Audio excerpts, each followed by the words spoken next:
Good evening, everyone. My name is Terry O'Keefe. I will be the chair of this evening's Committee of the Whole meeting on December 8th, 2025, and would like to acknowledge and introduce my colleagues who are here with me tonight. Councillor Duck, Councillor Garnett, Councillor Chadron Toole, Mayor McNeil Smith, Councillor Novak, and Councillor Sarah Duncan, who is joining us via Zoom tonight. Also welcome to our staff and others who are joining us in chambers today and who may be watching online. First, I'd like to acknowledge that the town of Sydney is on the unceded lands of the Wasanich people who have lived here for millennia. The Wasanich people are known as the saltwater people, and the sea was very important to their way of life. So tonight, and in the future, as we talk about the rising of the sea and how that might impact our community in Sydney, let us also be mindful of how this may impact the communities of the Wasanich people and how we might work together in the future on issues such as this. Next, moving to approval of the agenda. There was one late piece of correspondence that came in, which was the applicant related to item 7B on the agenda. So that will be added in under that item. And if there's no other changes, I'll look for approval of the agenda. And all in favor? All right, and that's carried. Next, we'll move along to public participation. So public participation for Committee of the Whole is limited to items that are on the agenda. There's 3 items today on the agenda. 2 of those are have their own special public participation. So anybody who wants to speak to those items would wait until those come up. And the 3rd item is the report, item 8A. And so I would open it up now to public participation. If there's anybody who would like to speak to that item, they can come forward now.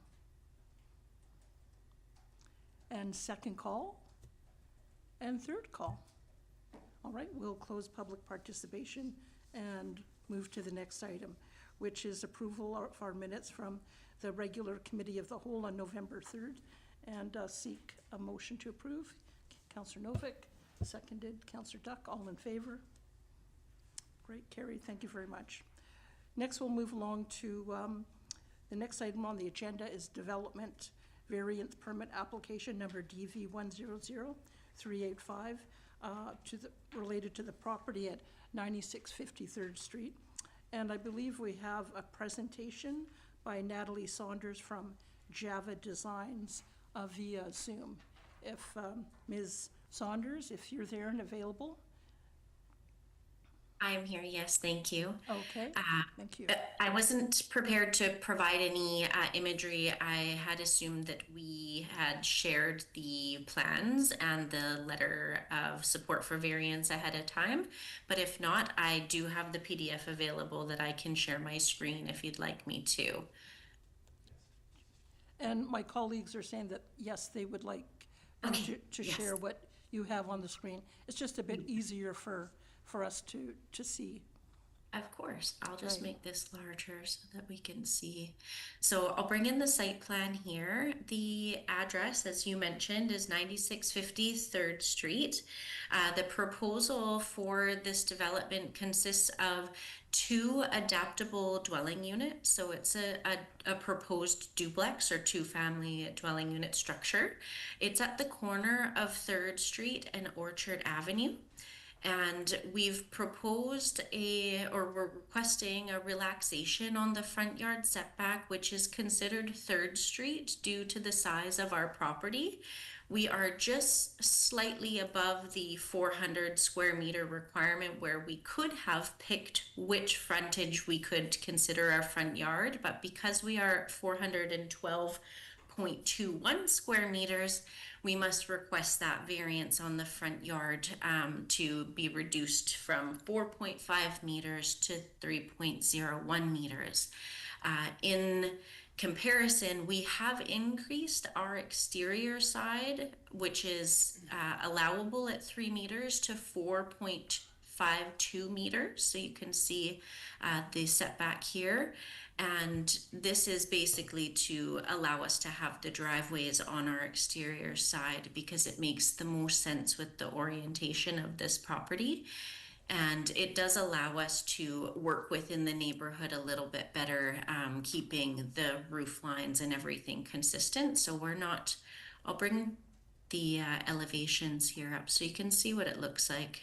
Perhaps I'll pause here. So on our site plan, or on our main floor plan, you can see that our adaptable units are fully adaptable. They are ready and able to support wheelchair accessibility throughout these 2 units. So that was a major factor for the owners of this property in proposing this development. So that's the biggest push for the request for variance, is to allow for this layout, because we were not able to configure both units to be adaptable by utilizing the front at the full 4.5 meters.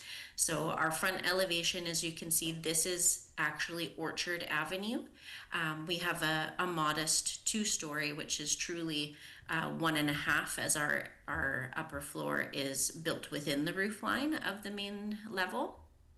And then I'll come down to the right elevation, which this is 3rd Street here. So the elevation on 3rd Street, which is still an attractive elevation, it still gives you an aesthetic from both road frontages. So I believe I've covered everything, but I'm more than happy to answer any questions that you might have on the variance being requested or the design itself. Thank you. Okay, thank you for that. What I'll do now is I'll just turn to staff if there's anything they'd like to comment on, and then we'll have questions from committee to staff or the developer. Sure, thank you. Good evening. So this variance application, as the applicant indicated, is to relax the front setback slightly to allow this 2-family dwelling to go onto the property. Also, as the applicant indicated, the front lot line is considered the 3rd Street frontage because that is the shortest lot line fronting onto the street. The building itself is designed to have front doors facing south to Orchard Avenue, but we don't measure the front setback from that just because that's where the front doors face. So the variance request is to reduce that east setback and have the building sit a little closer to 3rd Street than the zoning bylaw would allow. There's more details in the report. I also wanted to comment on trees. It was noted earlier, I think there were some questions about protected trees on the site. There was a tree permit issued to remove a couple trees because they were very close to the existing structure, and the demolition permit was issued already. So the tree permit was approved because you wouldn't be able to remove the structure without damaging the protected trees because they're very close to it. Okay, thank you. Sorry, one more note on this one.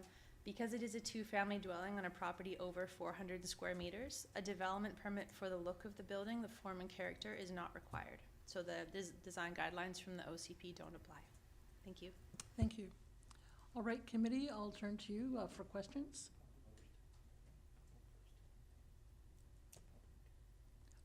Oh, right, thank you.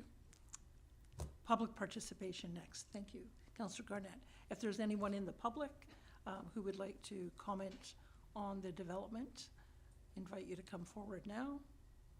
2nd time, 3rd time. All right, looks like we're clear to go. Thank you, Councillor Garnett, for keeping me on track. All right, I will now turn to committee if any of you have questions either for staff or the developer. Yes, Councillor Garnett. Thank you, Chair. Thank you, Ms. Saunders, for your presentation. A couple of questions, and you didn't sort of mention it in the letter of rationale. I'm curious as to why the owners were so purposeful in wanting adaptable units for both sides. Thank you for your question. We do have a requirement to produce a certain percentage of adaptable dwellings now within Sydney when you're producing a multifamily structure. So one would have been required regardless, but based on the typical demographic and of the town of Sydney and the fact that these will be most likely sold at one point in time, they did want to be able to appeal to a larger number of potential owners and occupants of these spaces. Sort of building on that, you mentioned wheelchairs. Is there room in the garage and the driveway for people who might have various vehicles that allow for wheelchair usage? The garages themselves have not been planned to be wheelchair accessible. That would require a substantially wider garage space. So we would assume that they would be parking in the driveway at that point if they had a vehicle that was equipped to handle a wheelchair. Okay, and just for clarification, because the questions were asked earlier about the orientation of the building, and so the address will remain 9650 3rd Street? I would have to defer. Sorry, just anybody can answer that. Yeah. Yeah, I could speak to that. Addressing is assigned during the building permit process, so Okay. that's done by Development Services staff working with the property owner. So the address hasn't been determined yet. Okay, so there is the potential for this to be an Orchard Street address? It likely would be because the Okay. units face that way, so we work with emergency services to make sure we're picking addresses that make sense for people coming to the property. Great, that's perfect, thank you. That was kind of where I was going with that in terms of first responders and delivery personnel. Having experience with that myself, there are areas in Sydney where that doesn't exist and the addresses make no sense, but they're there. And the trees you mentioned, and either the presenter or staff can comment. Typically, we would have got something in the report. Was there a reason? Is it because there's no development permit required that there wasn't any reference made to it? Yes, because the tree removal permit had already been issued at the time when the demolition permit was issued, and there was no variance needed to demolish the house. And the trees were not protected by the bylaw because they were so close to that existing structure. And the trees that are, it looks like, I think through earlier questions from Councillor Duck, that are to be retained, are those the ones in the north and southeast of the property? I think those are the deodar. I would have to check the plans. I just want to correct my previous comment. The arbutus trees are protected, Yeah. but a tree removal permit could be issued because they were close to the structure to come out. The Right. bylaw did still apply to them. Okay. Yeah. Thank you. I think you got them all. One more. And it was only because it came to mind after reading the report for under 8A for the inundation modeling. And I was wondering, and I went back and actually looked at the diagram provided by the presenter with the flood construction level in mind. And I noted, I think in small print on one of the pages, I can't remember what it was, that the final grade was a 4.2 geodetic and the main floor was 4.35 geodetic. And the staff, based on everything we've read in this report, staff are comfortable, given that the primary bedroom and the main living space is on the ground floor, the main floor, staff is comfortable with what they're providing in terms of their FCL level they're using. Yes, so as part of the building permit application, a flood hazard report would be required to assess that flood hazard and recommend a minimum floor elevation. And they'd have to register a covenant on title as per the town's interim flood hazard policy. So that process would be followed through the building permit review process. Great, thank you. Thank you, Chair. Okay. Councillor Novick? Thank you, Chair, and thank you for your presentation. This question is for both the owner and and our staff. I'm not sure who will answer which first, but I'll just throw it out there. I've noticed in the plans that there's a radon mitigation system. My question is, was this done as a result or as simply a precautionary measure, or as a result of some testing that has been done? And second, is that something that's now going to be part or required of future developments in Sydney? Thank you. I'm happy to answer that question. Thank you for that. The British Columbia Building Code has instated that all new construction and new development must have a rough-in for radon mitigation. So the rough-in would consist of the perforated piping underneath the slab at construction, and there would be a connection to the exterior going out through the roof. So there's a stack that runs from that perforated pipe underneath the slab all the way up through the building, through the roof, and there would be the future installation of a fan system for when that requirement occurs. But at this point in time, only the rough-in stage is required for radon mitigation because we haven't reached a level that it's fully required as it is in our neighboring provinces in Alberta. Thank you very much, Chair. Back to you. All right. You're welcome. Any other committee members with questions? All right, if not, I'll look for Down. a motion. Councillor. sorry. Oh, sorry. Yes, Mayor McNeil-Smith. Thank you for the presentation. I have a couple of questions, first for the applicant and then perhaps for staff. And the first question is, I think you indicated in your remarks, sorry, I'm going to leave that question for staff. You've indicated that if the property was less than 400 meters, square meters, you would have a greater flexibility to consider the property line, which might eliminate the need for the variance altogether. In looking at this particular proposal with the square footage of these dwellings, if the property line if the street frontage was 3rd Street, I'm not seeing how that would be any closer to meeting the setback guidelines. Thank you for your question, Mayor.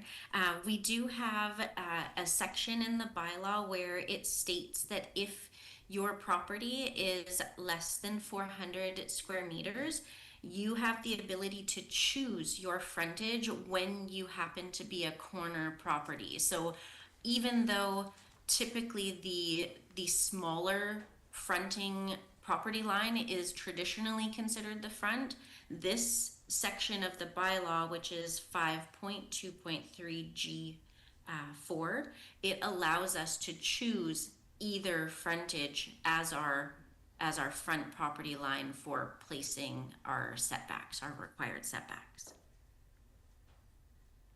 But if you're required for a minimum front yard setback of 4.5 meters, if you change the frontage of this property to 3rd Street, you don't have that setback.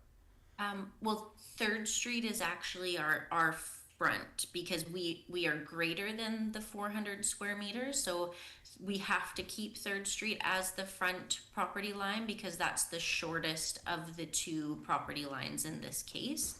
So our hope, and we had designed based on Orchard being our front, but we actually legally have to use 3rd Street as the front, so that's where we're having to request relaxation on the front yard setback. Sorry, I meant to say Orchard Avenue. I'll turn to either you or staff. What is the current setback at the drawing we're looking at for Orchard? 4.51 is the closest. Okay, thank you. What would be the estimated square footage of the dwellings if they weren't made adaptable? That's a difficult question to answer because we could increase the floor area on the 2nd story and adding the 3rd bedroom upstairs versus having it on the main. So it's likely that they would be about the same size. It would just be a different configuration of the floor area between the two levels.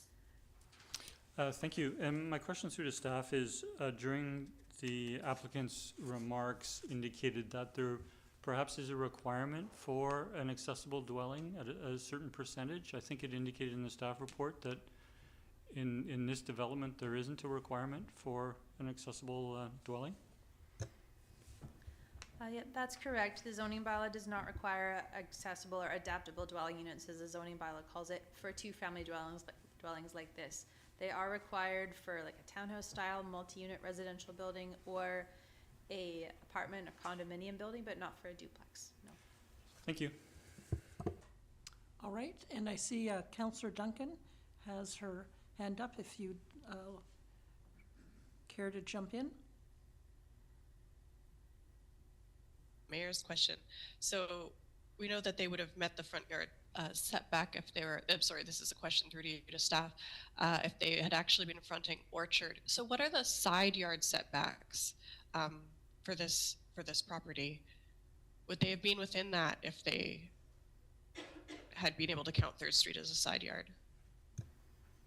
Sure, thank you.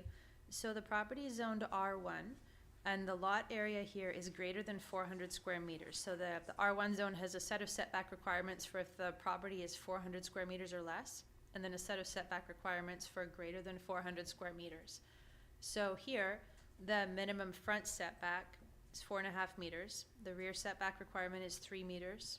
The side interior setback, 2 meters, and the exterior side setback is 3 meters. On this property, the east lot line against 3rd Street is considered the front one because it's the shortest one facing to a street. That means the west lot line is the rear lot line. The north side is your interior side, and the south side is your exterior side. So your question was, what was the required exterior side setback? I'm sorry? Yeah, that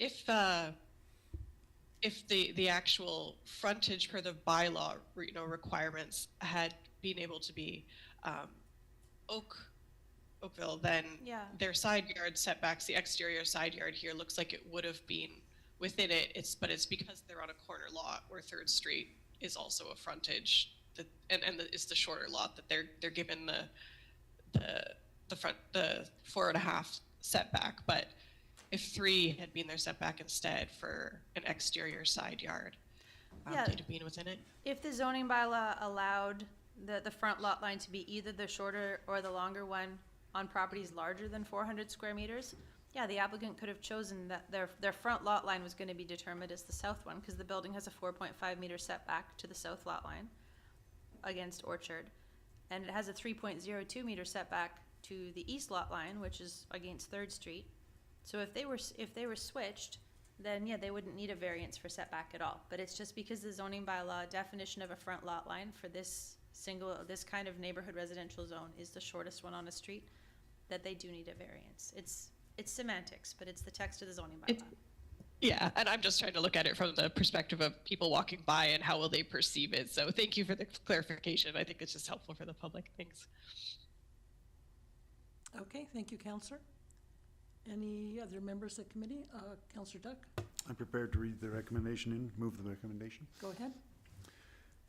I so move that owners and tenants in occupation of the property within 75 meters, 246 feet of 9650 3rd Street be notified regarding development variance application number DV 100385 to reduce the minimum front yard setback in order to allow for a new 2-family dwelling on the subject property, and that any written correspondence received be forwarded to council at the time of consideration of the approval of the variance. Second. Any discussion? Mayor McNeil-Smith? I have nothing to add. I think, I will say, I think that the proponent has met the requirements of the zoning bylaw in this, and that's the reason this has to be switched around. So I think they've done a great job to accommodate what our needs are, and I think the setback request is reasonable given the need of what they're trying to do. Thank you. I don't really have anything to add. It appears that this is a result of a technical issue that doesn't really impact the former character of the building or how it will appear to either passers-by or people living in the area. Thank you. And Mayor, go ahead. Thank you, Chair, and I'll thank Councillor Duncan for asking the question that I was trying to get at and didn't. So, the consideration for me is not really the adaptable or accessible units. It's the variance, and the variances would be met if the address was on the other street. Thank you. All right. Yes, Counselor Garnett? Sorry, I just, clarification, because when I look at it, if we were to flip everything around, I would still see that we would need a rear lot variance. Because it would need to be 3 and it's sitting at 2 right now, right? So if the house was configured as Orchard as the front lot. Sorry, through the staff. Sorry, It seems like people are saying that if it was just situated like this and it was Orchard was the front, everything would work, but I don't think it would. I think the rear lot line needs to be 3 and it's showing 2 point something. So That's correct. If the front lot line with this building layout, if the front lot line was considered Orchard, they would still need a variance to the rear setback against the north lot line. great, thank you. All right, seeing no other questions or comments, I'll call the question. All in favor? Opposed? And that carries. Thank you. All right. Thank you. Moving along to next item on the agenda, which is the Development Variance Permit for 2244 Harbour Road. And I believe we have Mr. Frank Austin, the applicant, who is here to make a presentation. Please step to the mic. Thank you. Hi, I'm Frank Austin, owner of Vector Yacht Services. This is my older son who just retired from the government as Assistant Deputy Minister. He's working for Vector now. And this is my middle son who's also retired from the police and working for Vector. I'm the only one that's not retired around here. And you're going to say something about Vector just quickly to introduce us again a little bit. Hi, thanks for having us tonight. My name is Ryan Austin. Just a very brief kind of history of Vector Yachts, because I think it's important considering what my dad has been trying to do and build. For about 25 years that he's owned Vector, and really taken this from a small mechanical shop to what I think is a major piece of the marine industry, not only in Sydney, but also on Vancouver Island. With contracts with D&D and Zodiac Hurricane and Parks Canada and customers from around the island, the mainland, and coming from the US. It's really become quite a bit of a force within the marine industry. And looking at the things that my dad has done over the last 25 years in terms of new equipment and building, it's all been about trying to support and grow that marine industry, not only on Harbour Road, but on Vancouver Island. Over 35 employees right now, and this project that we've undertaken is really about the long-term growth of the marine industry here, and also for Vector Yachts. More employees, more ability to do more specialized training and work in the industry. And certainly with these here, as well as two of our boys, also work at Vector. So we have 3 generations of people working there right now, which is certainly a sign of some serious commitment to Sydney and the marine industry here. So just a little history about the work that my dad's done here over the last 25 years or so. So thank you. Thanks. So here we're to talk about the variance requests for underground utilities and paved parking. So comment about.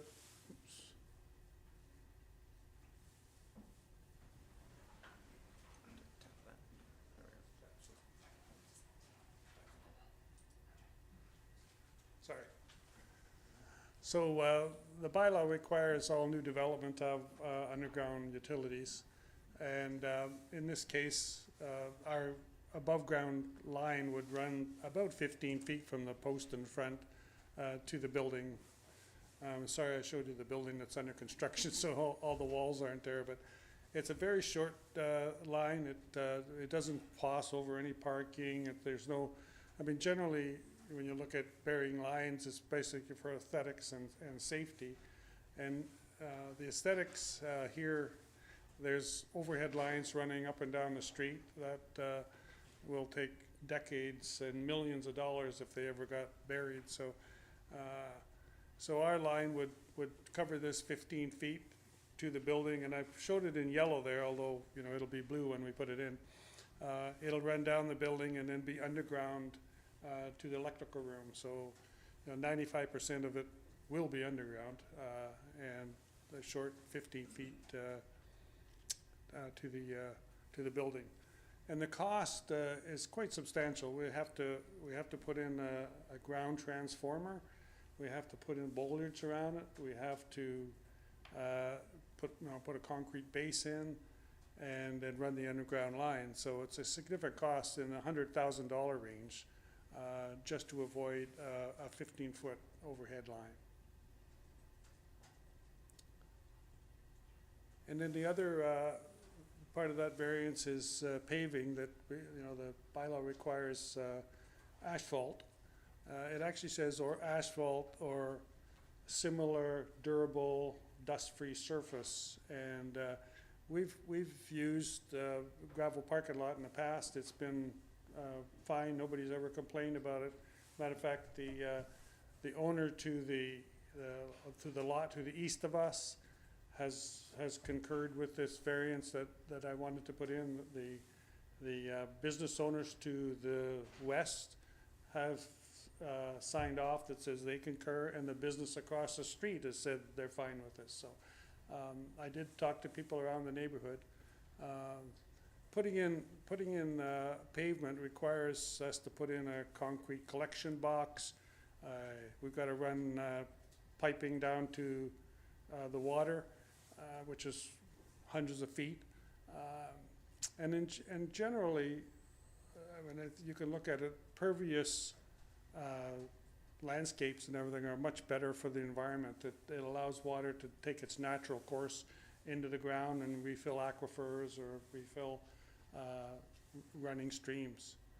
So we've got we've got a better use of that money, because money is limited. We've spent a considerable amount of money in the last 5 years on new equipment. We bought a new travel lift for $250,000. We bought a new trailer for $400,000. We bought 2 electric forklifts for $30,000. We bought electric scissor lift for $15,000. We bought a Ford electric Econovan, the first one in Vancouver Island actually, for like $80,000. So we're putting the money into the place that actually works productively and helps the environment. And I think both of these requests will carry that on. We've got a number of projects. For example, we've got a quote now for solar panels that would provide 126 kW power, that would supply all the power to Vector, the Boatyard, and our Merge customers. So that's where we would put the money rather than this requirement.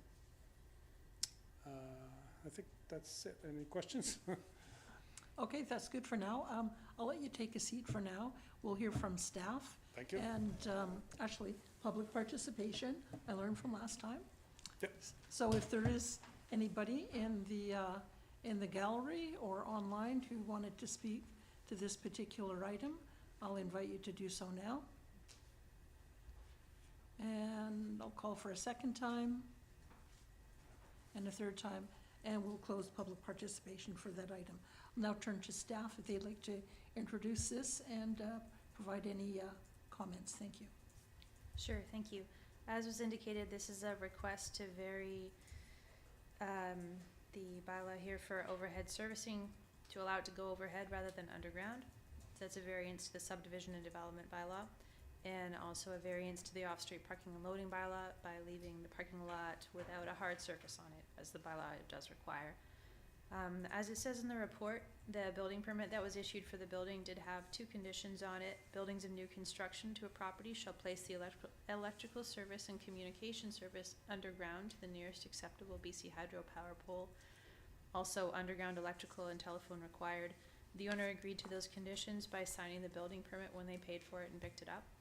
Also, the parking lot, they showed it to be hard surfaced on the development permit plans that were submitted with the DP application. That was reviewed and approved by council for the construction of this building. Staff's rationale for not supporting the variance requests are contained in the report. We completely acknowledge that it does take decades to eventually move all the hydro services underground, but you do it one property at a time as properties redeveloped. Also with hard surfacing of the parking lot, this is an industrial marine site right next to the ocean. So our primary concern is that if things are soaking into a gravel parking lot here, they could seep into the ocean rather than going through a catch basin and being more contained that way. I'm happy to answer any questions. Thank you. Okay, thank you. I'll turn to committee now for questions to either staff or the applicant. Councillor Garnett. Thank you, Chair. Through you to Mr. Austin. Just seeking clarification, because in the staff report it's talking about a temporary overhead service that was installed, but it seems like the 15 feet that you're talking about is not there right now. So is that to be put in after? I'm just confused as to what there's currently a one that runs about 150 feet or so, 200 feet to the east of your building to it looks like a shed sort of thing. That's right. That's the original power that ran to that building before we tore part of it down, right, to make room for the new building. So was the there, the staff report said we ran that, it's, that we did not run it, it's been there for 20 years probably, right, at least. So we haven't changed the existing overhead line, it's been there for a long time.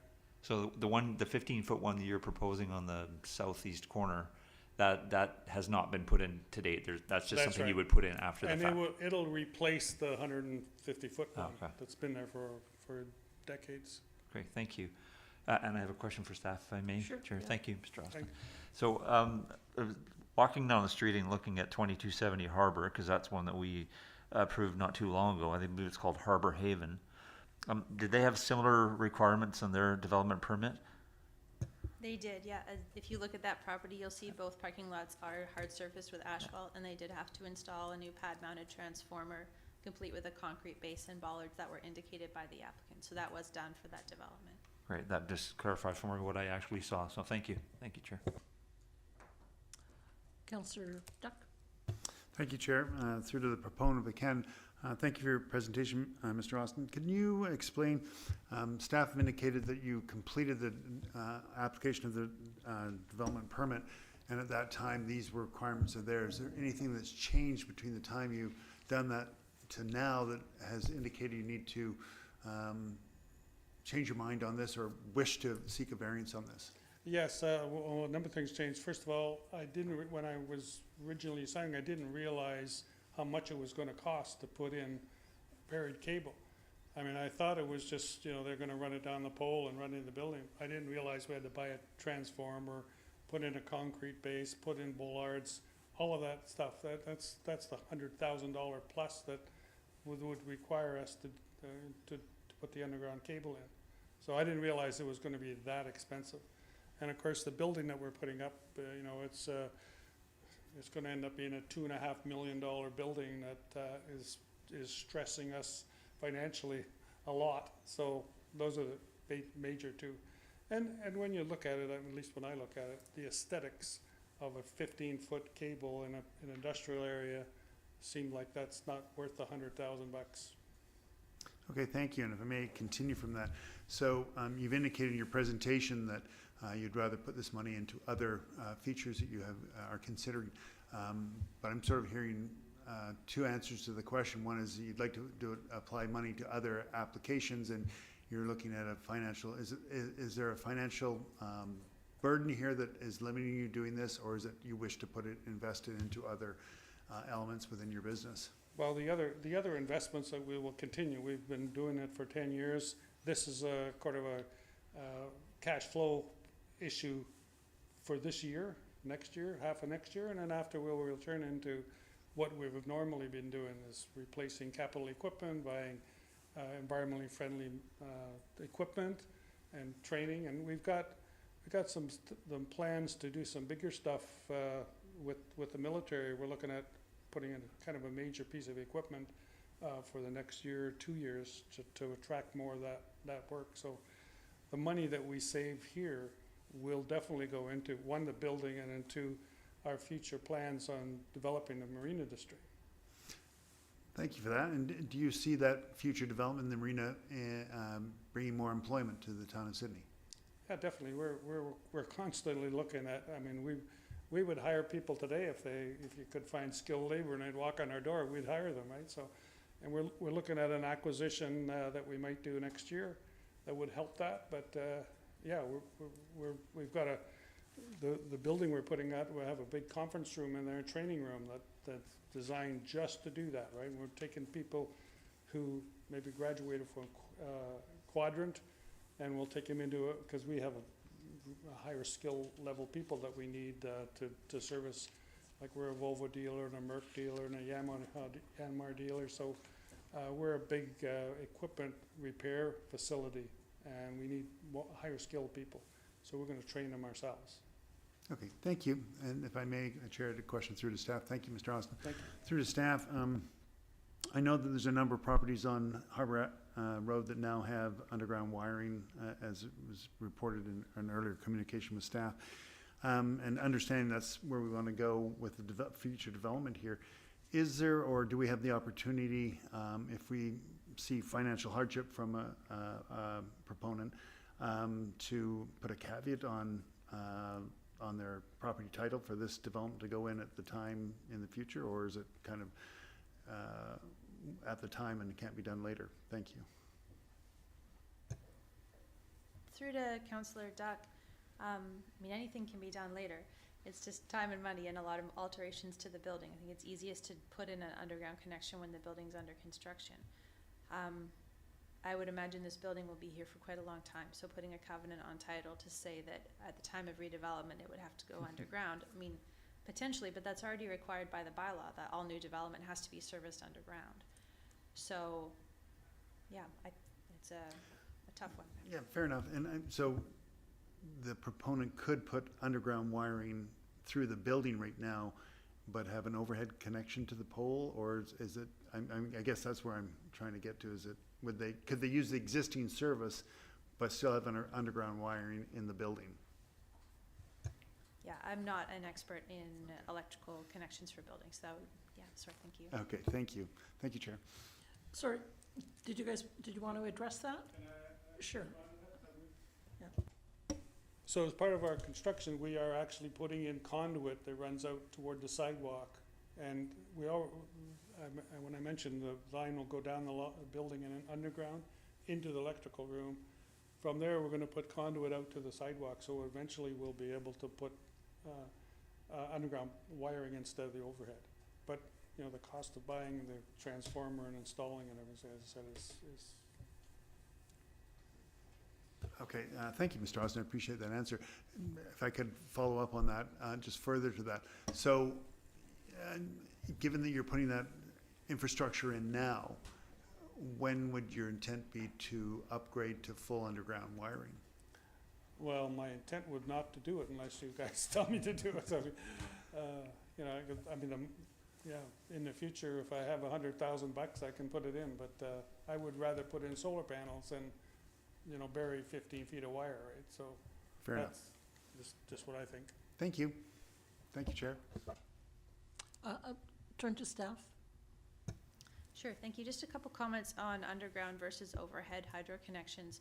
Over the years, we've seen many different estimates come in from BC Hydro, and it really ranges widely. What looks like a very simple underground connection can end up being quite complicated. And the same, we've seen some people say, some hydro designs come into our engineering department with plans for adding poles and adding transformers, and they'd have to do a new overhead connection across the street and then go underground. And some are much more complicated than you ever could imagine. So it's very hard to predict. And we see everyone from people developing a single family home or a new duplex having a very expensive hydro bill. So the costs and the designs really range from BC Hydro. It's very hard to predict. So I think the high hydro costs, every developer in town is facing those. Thank you. All right, Councillor Rintoul, next. Thank you, Chair. Thank you, Mr. Austin, for the information on the variance application. Question through the Chair to you with respect to the timeline. So I guess in addition to the financial component that you've addressed this evening, are you under any time limitations with respect to completing this, that perhaps in particular the underground wiring and your quote from BC Hydro or third-party contractor, if they're eligible to do this work, may prevent your schedule from proceeding in terms of occupancy? I don't think it'll prevent that because we already have approval to put in the overhead line temporarily. And maybe staff can answer that fully, but in terms of you stated a dollar figure of approximately $100,000, and I don't know if a third-party electrical contractor can do that work, or if it has to be BC Hydro. But whomever has given you that quote, are there implications in addition to the financial ones with respect to the timeline to have the work carried out? The current plan right now is to put the overhead line in temporarily and then eventually replace it with the underground cable. So, But if you're as told tonight the variance isn't approved and you have to move forward with the underground, Are you familiar with the timeline that it would take to have that work conducted by BC Hydro or others? And I'll look to staff in a moment to clarify who does that work. Well, we do it and they do it, it's both, but Hydro, of course, is primary because they have to do their work, right? So, as long as we get the temporary line put in, which I'm pretty sure Sydney has already agreed to, right? Then we can go ahead, because we've got the power already, they're just gonna switch it over to the new building. Okay, I'm gonna turn that same question to staff through the chair. Your comments, Mr. Hagan, led me to believe that BC Hydro has to do the work on sort of their side of this. If that's the case and this variance doesn't stand, is that accurate, that it's only BC Hydro, not a third-party hydro contractor that conduct that work? Is that correct? So my understanding is that the applicants, and perhaps their civil engineer, or the applicant themselves, contacts BC Hydro to request a design. The applicant has to pay a design deposit to get BC Hydro starting to work on this. Then BC Hydro develops the design. It gets sent to the town engineering staff to review in context with all the other services in the boulevard and see, is this a feasible plan for a hydro connection for this property? When town engineering staff approve it, the applicant property owner has to pay BC Hydro to install the work. As far as whether it's BC Hydro or a subcontractor who actually gets out there and digs in the ground and puts the pipes and puts the infrastructure into the ground, I'm not sure who does that work. I think it's often a subcontractor. But or perhaps Mr. Edwards wants to chime in too. I was just going to add that it's typically a subcontractor that puts in the conduit and any of the associated infrastructure with it, but BC Hydro does the actual cable pull itself and the connection, and but they have to green light the design and the build. And it sounds like the payment is to BC Hydro, and they in turn are hiring that sub to do the work that you referred to. Okay, that's kind of in keeping with what I think we've heard on other variance requests of this nature, because we've heard them on residential projects that I recollect. I take it from your comments, Mr. Austin, you haven't had that dialogue or a quote from BC Hydro themselves yet on the underground? Not in the other ground. We're in conversations with BC Hydro, who've initially told us it would be months and months before they could do anything. I've got a contractor that we're installing the electrical wires in the building itself. Yeah. And he would do the work, including like an installation of the transformer, for example, because we have to buy the transformer and put it in. BC Hydro runs it up to the first switch, which I'm hoping is on the building itself, right? And then we run the rest down underground. So BC Hydro is telling you it would take months and months, which is in keeping with, I think, what we've heard anecdotally in this situation previously. So question through the chair to staff.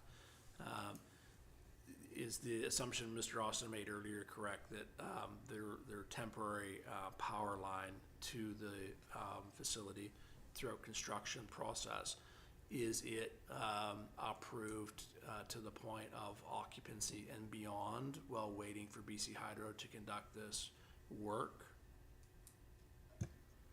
I'm looking through the building permit notes here as we speak to try to find that, and I don't have that information handy, but I can get back to you about that.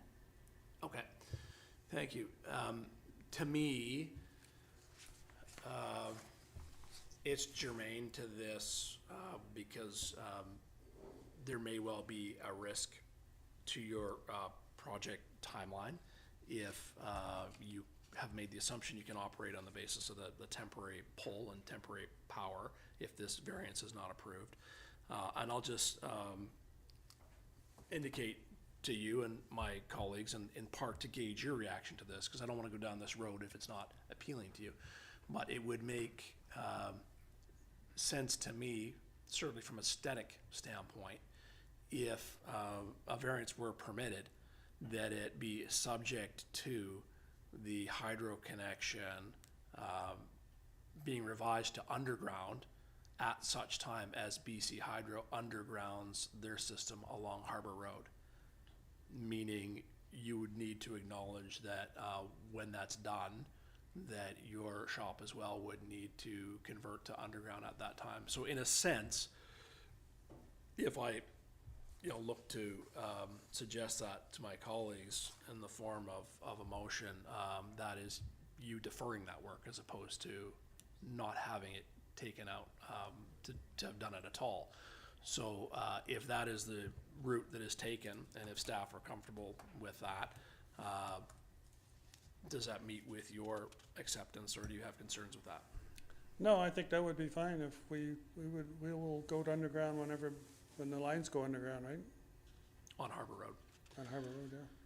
Thank you. And lastly, Chair, if you may, through to staff, I seem to recollect the property I referred to previously, and I'm not Collinwood. okay, where we did exactly that. We said when BC Hydro did the underground work, that the property would then have to revise its overhead wires to underground on a new development.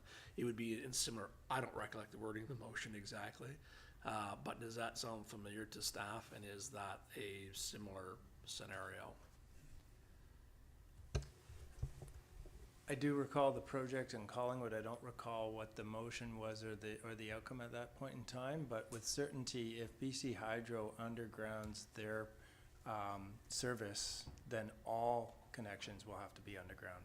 There'll be no more overhead connections whatsoever. So, okay, so it's not necessary to reference that in the motion, that this be a requirement at a later date. It'll automatically happen. Not if the desire is to ensure that they connect to the underground if it ever goes underground, because there'll be no other opportunity to connect. Okay. And so, but I don't recall what the nuances were for the Collingwood project, but there are similarities in that both developers were completely aware of the requirement at the time of permit. Yeah. And so, I do recall there being a variance granted, but I don't recall if there were any specific conditions attached. Okay, thank you. It answers my question with respect to whether it's necessary to craft a messy motion here. It's not, because you're telling me that when BC Hydro undergrounds Harbour Road, everyone along there, including potentially the 15 feet at Vector, would have to go underground. Thank you. Thank you, Chair. Okay, anyone else? Councillor Novick and then the mayor. Thank you, Chair, and thank you for your presentation. As a former Marine fellow, I really appreciate seeing the marine industry grow in Sydney. I have a question through to staff regarding the driveway. There was reference made to some kind of a collection. I don't remember the terminology that you used. A catch basin, A catch perhaps, basin, like that's a right. drain where the I'm water sorry. goes down? Yes, catch basin. My question was, or at least my first question was, are those catch basins required to have any kind of a grease separator?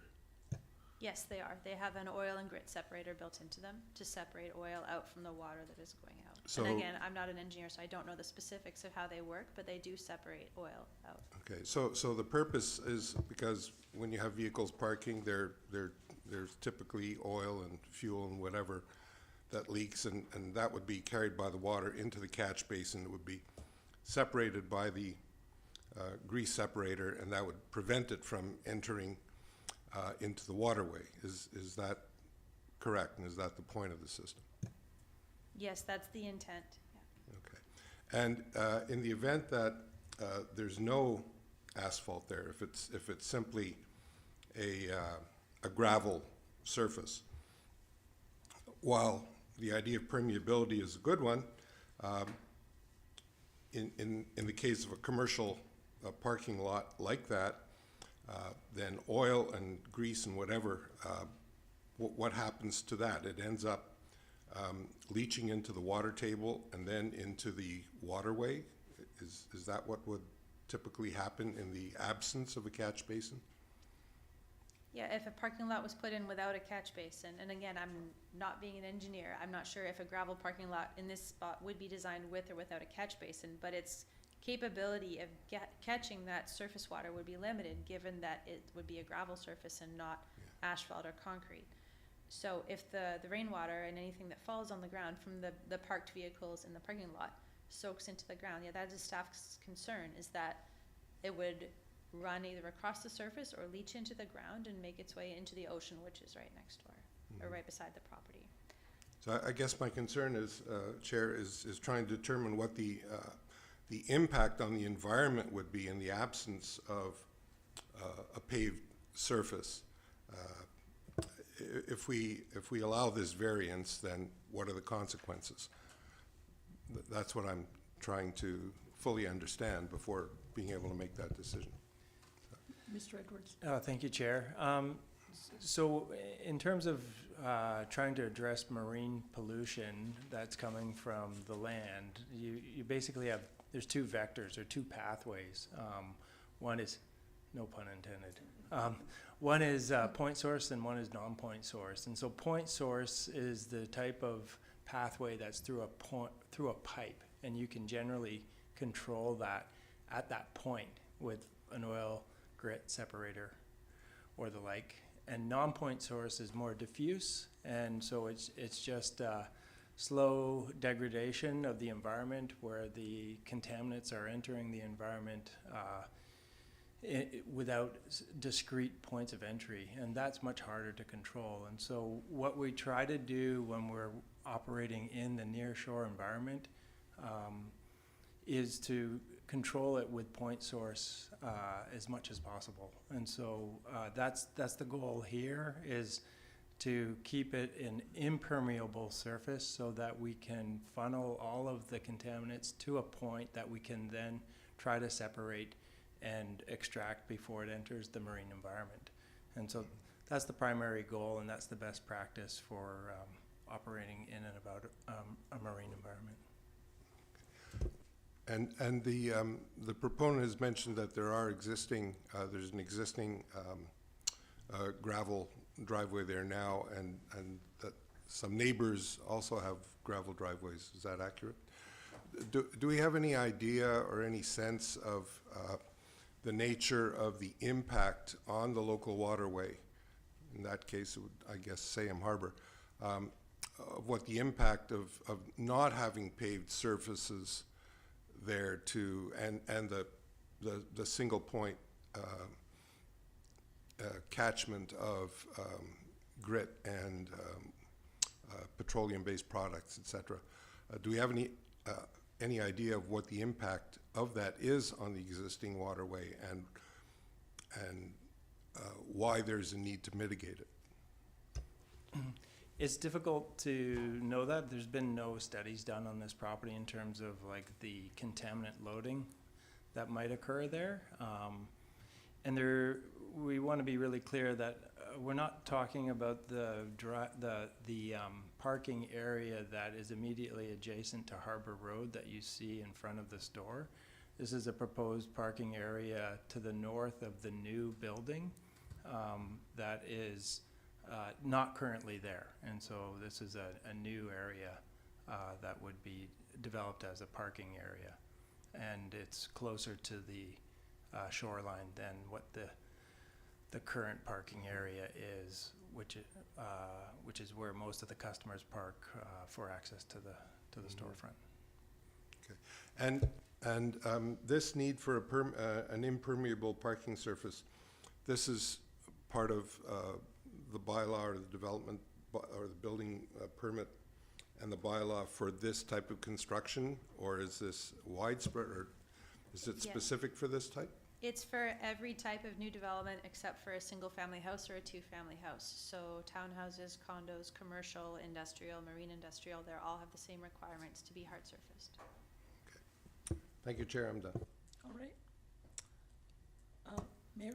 Thank you, Chair, and thank you, Mr. Austin, for the presentation, and from the family. Just a question about I have questions on both of the variance requests. With regards to the parking, how many parking spaces would the new lot to the north be?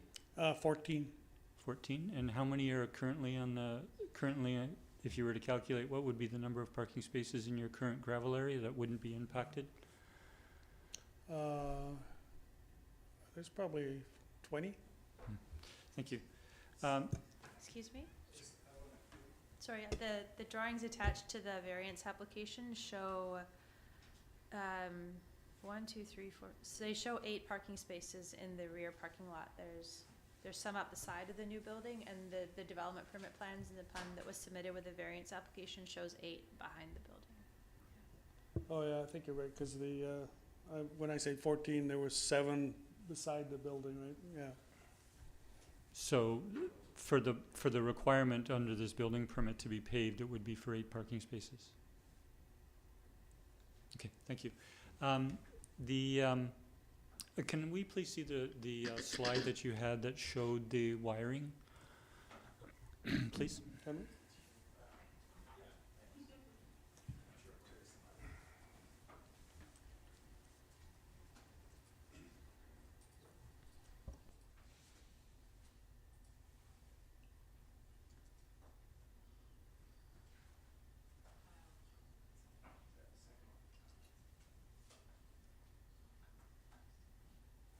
Okay, so as we understand it now, the pole in the slide to the top left is the pole that the power to your business comes from. And you're saying that currently there's a line of approximately 100 feet to the property. And what you're saying is that under your proposal, there would be a 15-foot connection from this pole to the corner of your building, and then you would be underground for the rest of your business? It goes down the building, yeah. That yellow line in the lower building? Okay. So so all of the costs that would be incurred, whatever that amount of cost is only for your property. It doesn't impact underground, a shared underground cost neighboring wise. This pole would remain if you go underground.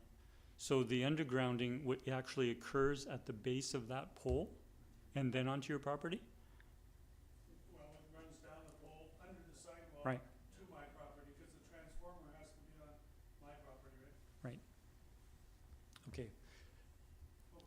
So I just see staff with perhaps Sorry. a comment, Chair? Go ahead. Engineering staff's experience with underground designs is, again, as I mentioned earlier, it's hard to predict how Hydro will design an underground or an overhead connection based on the capacity of the existing poles and transformers that are there. So while there is a pole right beside the building, and it looks like it would be straightforward to come off that pole, either overhead or underground, that may not be what Hydro submits for a design. So it might be a very different layout depending on what is proposed by Hydro. Thank you for that, and I guess in terms of if the cost were to be the removal of that pole, then this applicant would be bearing cost for undergrounding that is shared by neighboring properties. I mean, No, an underground connection to a property wouldn't involve the removal of a section of overhead line along the street because it runs past the property. So I think Yeah. they'd just be undergrounding their own connection, but it's hard to know where that would come from. For any connection to hydro that requires a significant amount of power, they always require a pad-mounted transformer, and that's dedicated to that service. And so, what the infrastructure that would be going here is not going to be beneficial to any of the neighbors. It simply provides all of the power from the overhead wires through the ground to the building. thank you. Those are my questions. Thank you. All right. Before. Sorry, I did have additional go questions. ahead, sure. So, two colleagues have mentioned potential covenants or that could be placed, but one is that if the underground wiring to a connection, underground connection, were to result or were to be done with this pole remaining in place, then at some point in time, there's going to be one or more customers on the street that is going to require the removal of a pole.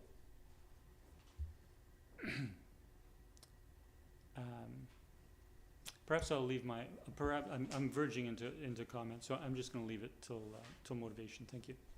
Sorry, so my question is a covenant is possible, a covenant would be possible through the staff, a covenant through the chair to staff, a covenant would be possible that at such time that particular pole is removed. Because we have undergrounding, for example, I did undergrounding to my business on 4th Street, but the other half of the block didn't do undergrounding at that time. So undergrounding can occur in a portion of the block, but it doesn't have to occur in the entire block. But a covenant could be in place such that an undergrounding for this business would be required at such time that pole was removed for other undergrounding. Whether it was just that pole or whether it was the whole street. Mr. Newcomb? Thank you, Chair.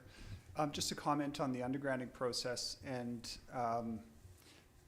the use of a covenant in terms of requiring an action in the future.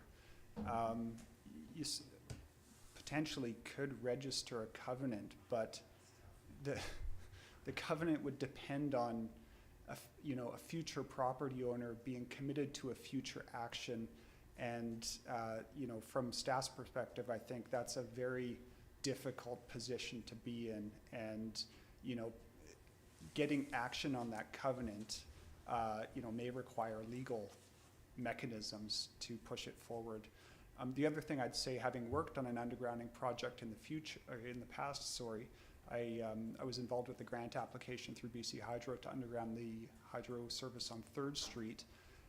What Hydro relayed to me at the time was that a substantial part of undergrounding projects is the service connections from the main line to the building is, and the most challenging because it involves the involvement of many property owners with many different perspectives.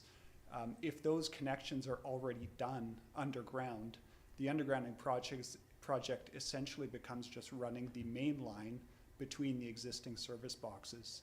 So the project cost and the project complexity goes down substantially. Thank you.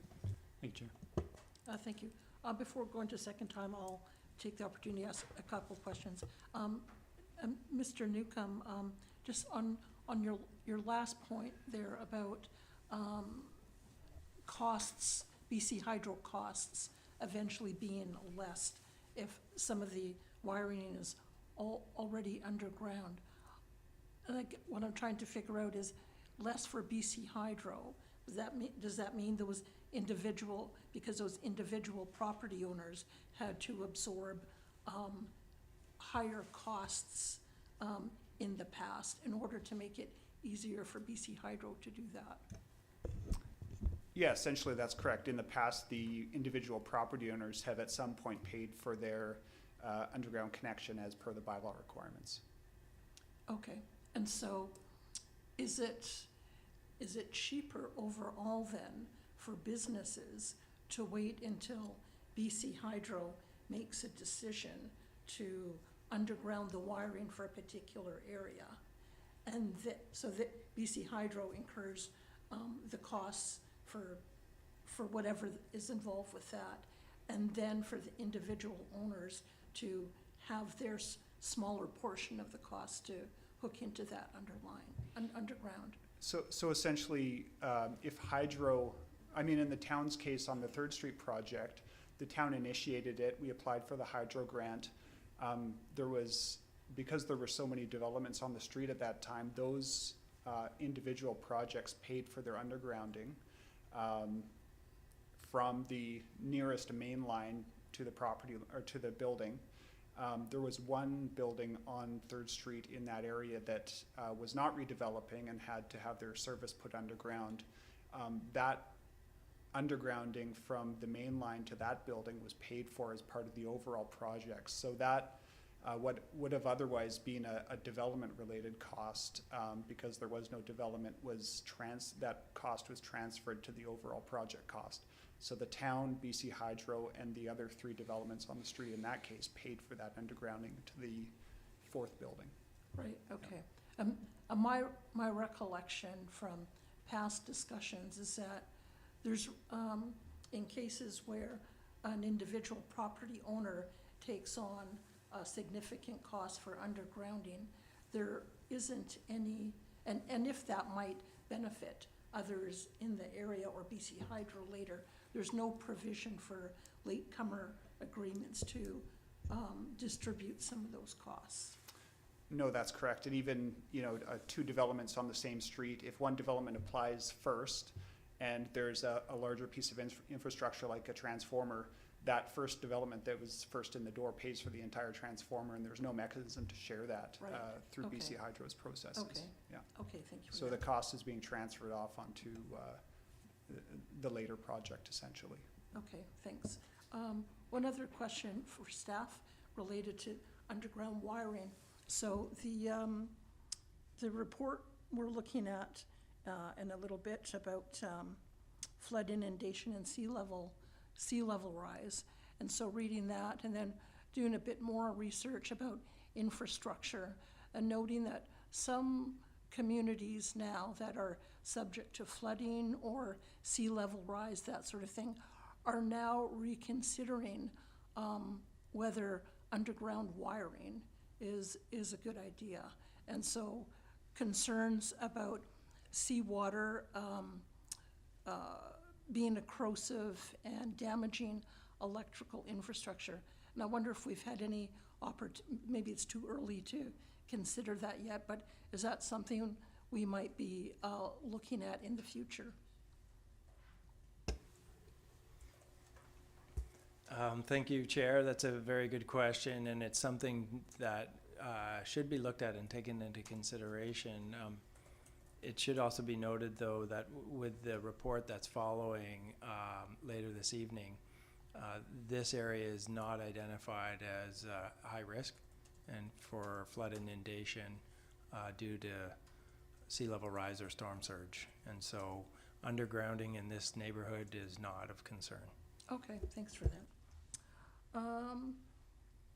In regards to Mr.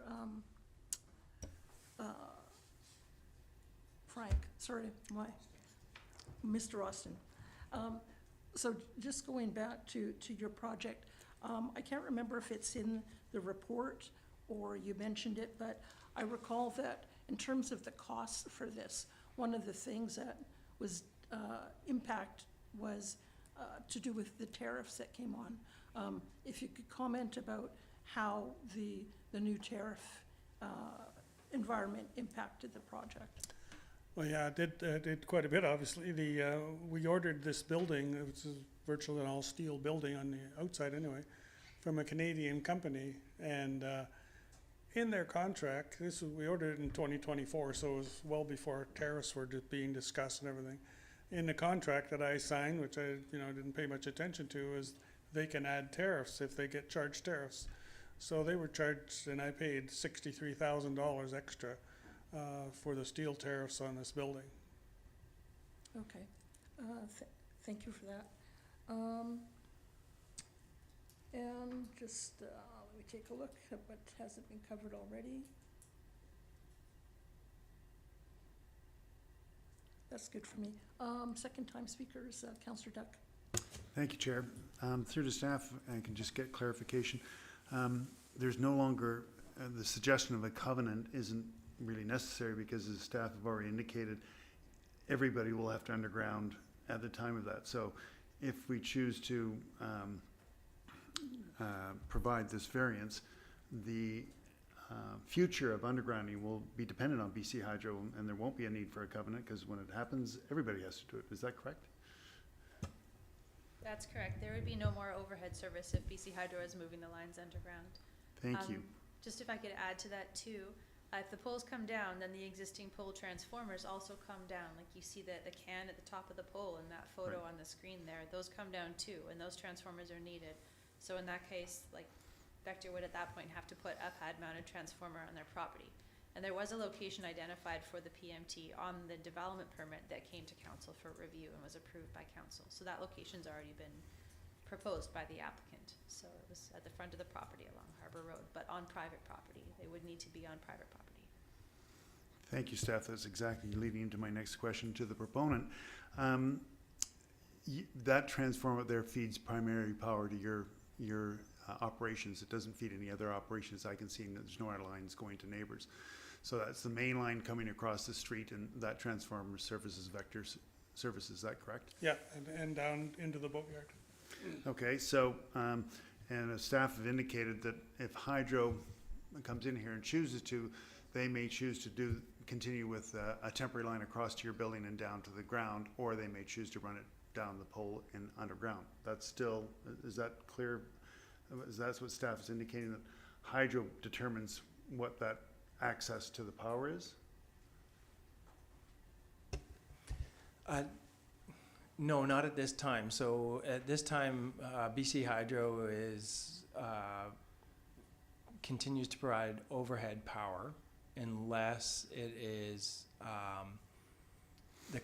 coming from the customer, perhaps through a requirement through a municipality such as Sydney to require an underground connection. So at this time, we do not know of BC Hydro having any plans to underground the service line itself. And so unless council provides the variance, the power will be delivered to the property via underground. It may take time, and in the interim, there'll be the temporary overhead power supply, which is available. But if the variance is granted, then BC Hydro will not likely require an underground service connection. It will likely just stay from overhead. Okay. I hope that answers your question. Kind of, yeah, but that was the point I was getting to, that whatever the power coming from BC Hydro to Vector Services will remain overhead until there's underground services? Or does it run down the pole and under the sidewalk to that underground connection? Like, I'm not clear what happens there. It will likely remain an overhead service until BC Hydro decides to bury the entire service line underground, whether that's for the full length of Harbour Road or for a portion of Harbour Road. So at this point, Vector Services is being required to put in a transformer that the power would then run on a temporary line across and down the building to that transformer? That's the... No, if the power were to be provided via overhead, there likely would be no pad-mounted transformer like on the ground. Right. It would likely remain with the transformer that you see on the pole. I mean, and perhaps there'd be I don't know what their servicing schedule is. I don't know if, whether that transformer on that pole needs to be replaced, but my sense is that there'd be no new transformer required, and it would just be simply overhead service. Okay, thank you. That helps clarify it. If I may, through to Mr. Austin, you've indicated that one of the future things you see is doing power by solar. Would this solar power that you have got an estimate on provide all the, just to clarify, I think you indicated would provide all the power that you would need for the services plus to all your tenants on the property. Is that correct? That's correct. So ultimately in the future, you won't need the transformer either at the top of the pole or the bottom of the pole. I hope so. If I can just interject, BC Hydro will not allow you to be disconnected from the grid. You must remain connected regardless of whether you can generate all of the power consumption you need or more. Yeah. And BC Hydro has a net zero grid tie program, so Mr. Austin has the opportunity to reduce his power consumption bill to zero, but BC Hydro will not allow Mr. Austin to not be connected to the grid. I understand that, but and in fact, what may happen is Mr. Austin may feed into the grid.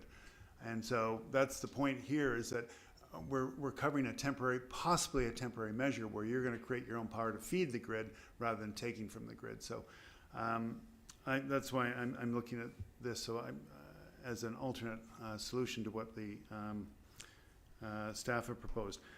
Separate of that, another question for you, Mr. Austin, is what's the current use of the proposed gravel parking lot? So we have a diagram here showing the proposed gravel parking. What is that right now? Currently, it's just a lay-down yard for the building.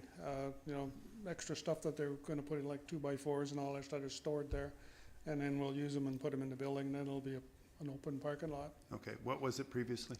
It was a combination of boat storage, trailer, you know, we have extra trailers we parked there, so it was a combination, just a storage area. So there were vehicles on it? And vehicles, yeah.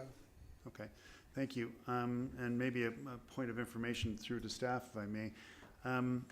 Does this variance application have to be, permit application have to be treated as one, or can it be split? Through the chair, it's one application for 2 variances, but council can, or committee of the whole can recommend separately on each variance. Okay, thank you. That's all the questions I have at this point. Thank you. All right. Councillor Novick, did you have some other questions? Kind of. Councillor Duck stole my last question, but that's okay, because it's a good question. But if I might, Chair, if, by your leave, I can provide some commentary on the question of solar panels as somebody who actually has solar panels and works with the, but if Yeah, if just to provide some. I don't know if that's relevant context. to the discussion at this point. I mean, it's something that Mr. Austin may consider in the future, so I don't know if it's necessarily relevant to the current deliberations. Then I still do have a couple of questions. Okay, go ahead. And this one, through you to the proponent, Mr. Austin. Are you presently using high voltage in your operation? 240 is the highest. That's all? Okay, and so you're taking 240 right off the pole, you're not transforming at the present time? No. Okay, thank you, that's my question. All right. Councillor Doug. Yes, I'm prepared to move a motion. My first request would be to separate them into 2. So I make a motion. Second, unless the chair just rules on that? Sure, if that's acceptable to staff. Yeah. And in that case, my motion will be to relax the, or to relax requirements in the subdivision and development plan to allow overhead wiring, temporary overhead wiring. Second for discussion. Okay, go ahead. So I think the proponents demonstrated that, and staff have indicated that this will be the 120-foot run that exists right now to the current machine shop will be shortened to 15 feet and will remain there for the foreseeable future until BC Hydro decides to underground it further. So I think relative to the proponent's request to alleviate financial hardship at this point, and the reality that that overhead line there could be for the next till BC Hydro decides to underground everything there, that I think it's appropriate to provide this variance in the term until BC Hydro decides to underground it. And as we've indicated, at that time, everybody will have to underground, and at that point, Vector Services will have to provide a transformer down to the from the ground into the underground services. And also, as indicated by the proponent, will have developed solar power, and thus may require far less transformer capacity because he may be feeding the grill, so a grid. So I think it's valuable to give consideration of this variance for the term. Thank you. Okay, thank you. Just before we move on, Ms. Morton, did you get that motion all right, or did you need that repeated? I would like it repeated, please. Okay. So the motion is to relax requirements in the subdivision and development bylaw to allow temporary overhead wiring. All right. And Councillor Rintoul? Yeah, thank you. I think I'm uncomfortable with the wording. I'm the seconder for discussion, and I say that with respect to temporary, because I believe that's already been approved as a part of the process, the temporary, the wiring for the purpose of construction and temporary is approved, and so that word may well be out of place in the context of the intent here. Essentially, I will just note that I'm in favor of approving the variance to permit utility connection approximately at the distance as presented, meaning that we're approving the overhead wiring as depicted approximately this evening, and that's what we're told is an approximate 15-foot run. I take some concern with the reference to the temporary, because as you've noted in your comments that it is temporary only in the sense that BC Hydro ultimately may choose to underground the wiring along Harbour Road. So if the mover and if committee is comfortable, I think I'd prefer to see that motion amended and or withdrawn and some alternate wording put forward. So I perhaps will yield to the chair in terms of what he would like us to prefer to do. Well, Councillor Duck, I'll allow you to Yeah, I think clarify your intention. it's with a your motion. friendly amendment, so essentially we'd have to, the motion is on the table because it's been seconded, so I would yield to the floor to seek an amendment to remove the word temporary from the current motion. Okay, so you're, I would take that as an amendment to the current motion. I Is guess I there would a- just ask staff to read it back with Yeah. the removal of the word temporary and confirm that staff are comfortable with it as moved. Ms. Verhagen, you want to make a comment? I will defer to Ms. Borton if she wants to jump in here. The wording that I have is to relax requirements in the Subdivision and Development Bylaw to allow overhead wiring if you remove the word temporary. However, I would like to add that we do still need to do the required radius notification. So the wording would be something like that owners and tenants and occupation of property, etc., like we just read out for 9650 3rd Street. And I have that wording here ready if you'd like to hear it, but that can wait.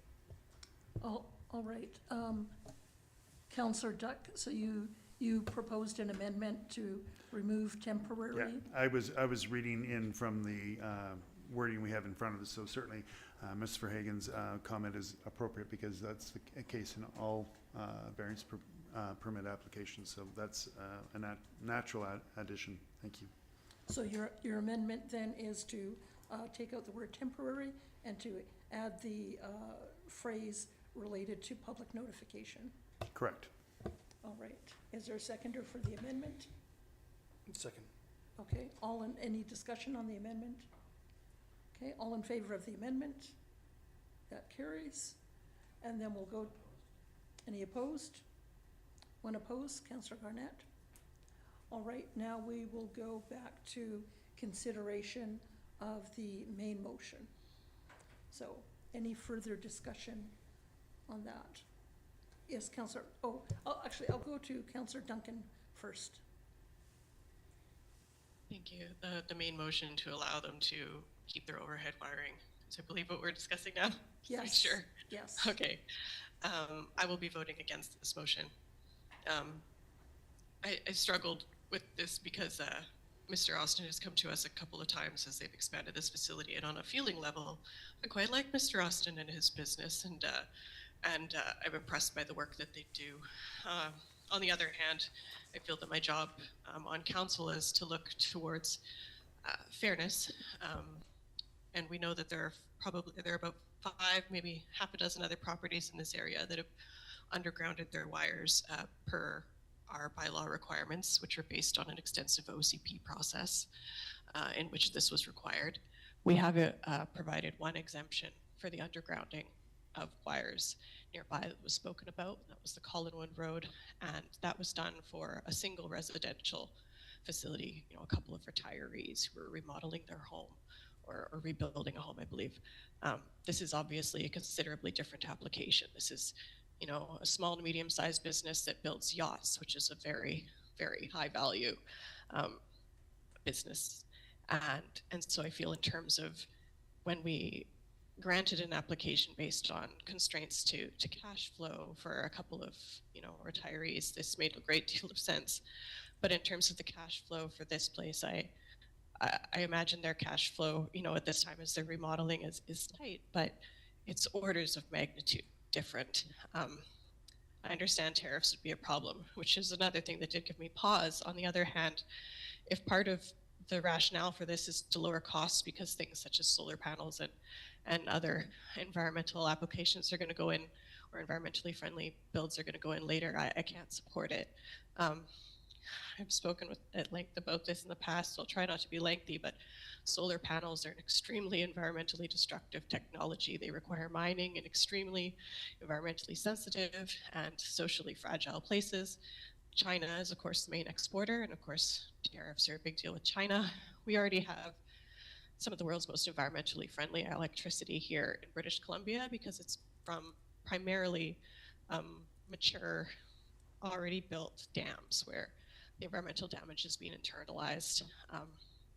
Solar panels are largely not recyclable. I couldn't support substituting a more environmentally destructive technology in order to justify that.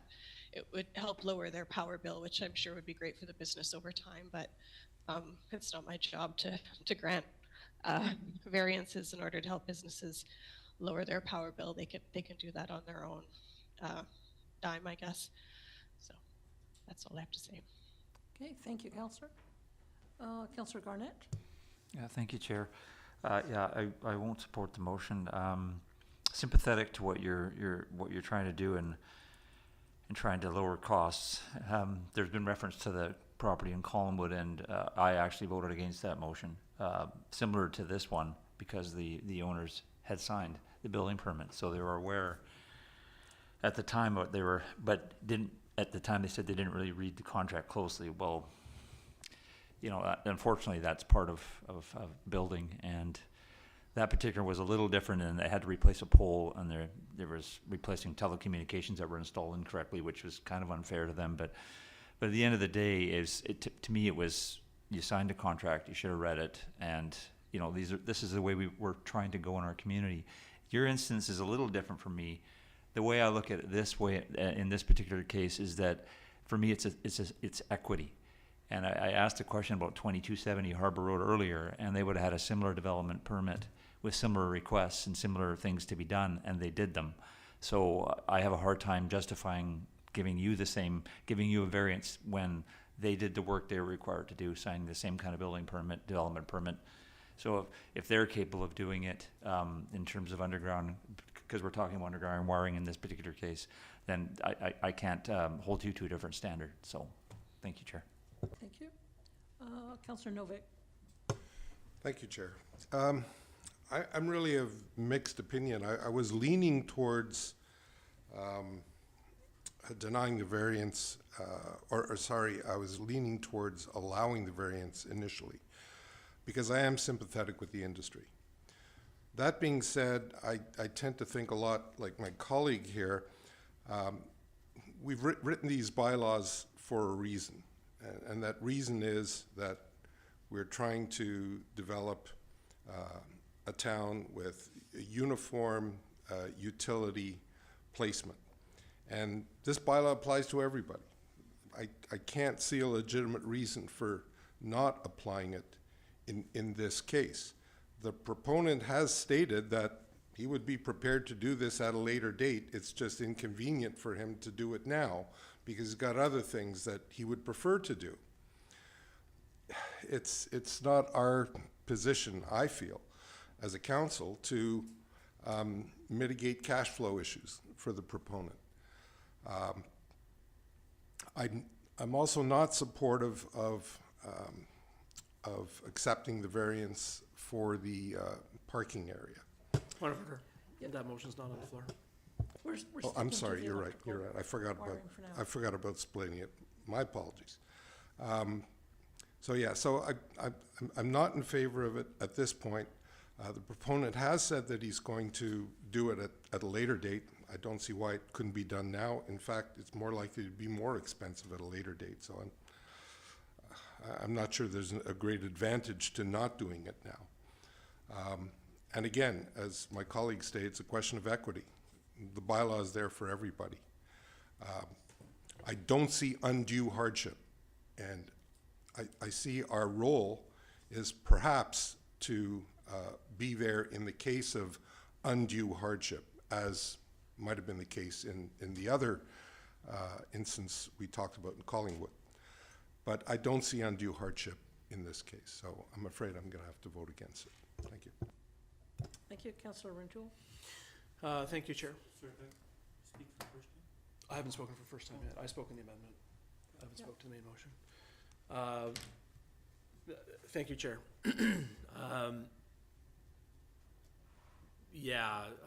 I get the conversation around equity, but we understand that any developer on a project of this nature can apply for a variance and be given consideration. And so I look at the diagrams before us, or the photographs before us, and I take a look at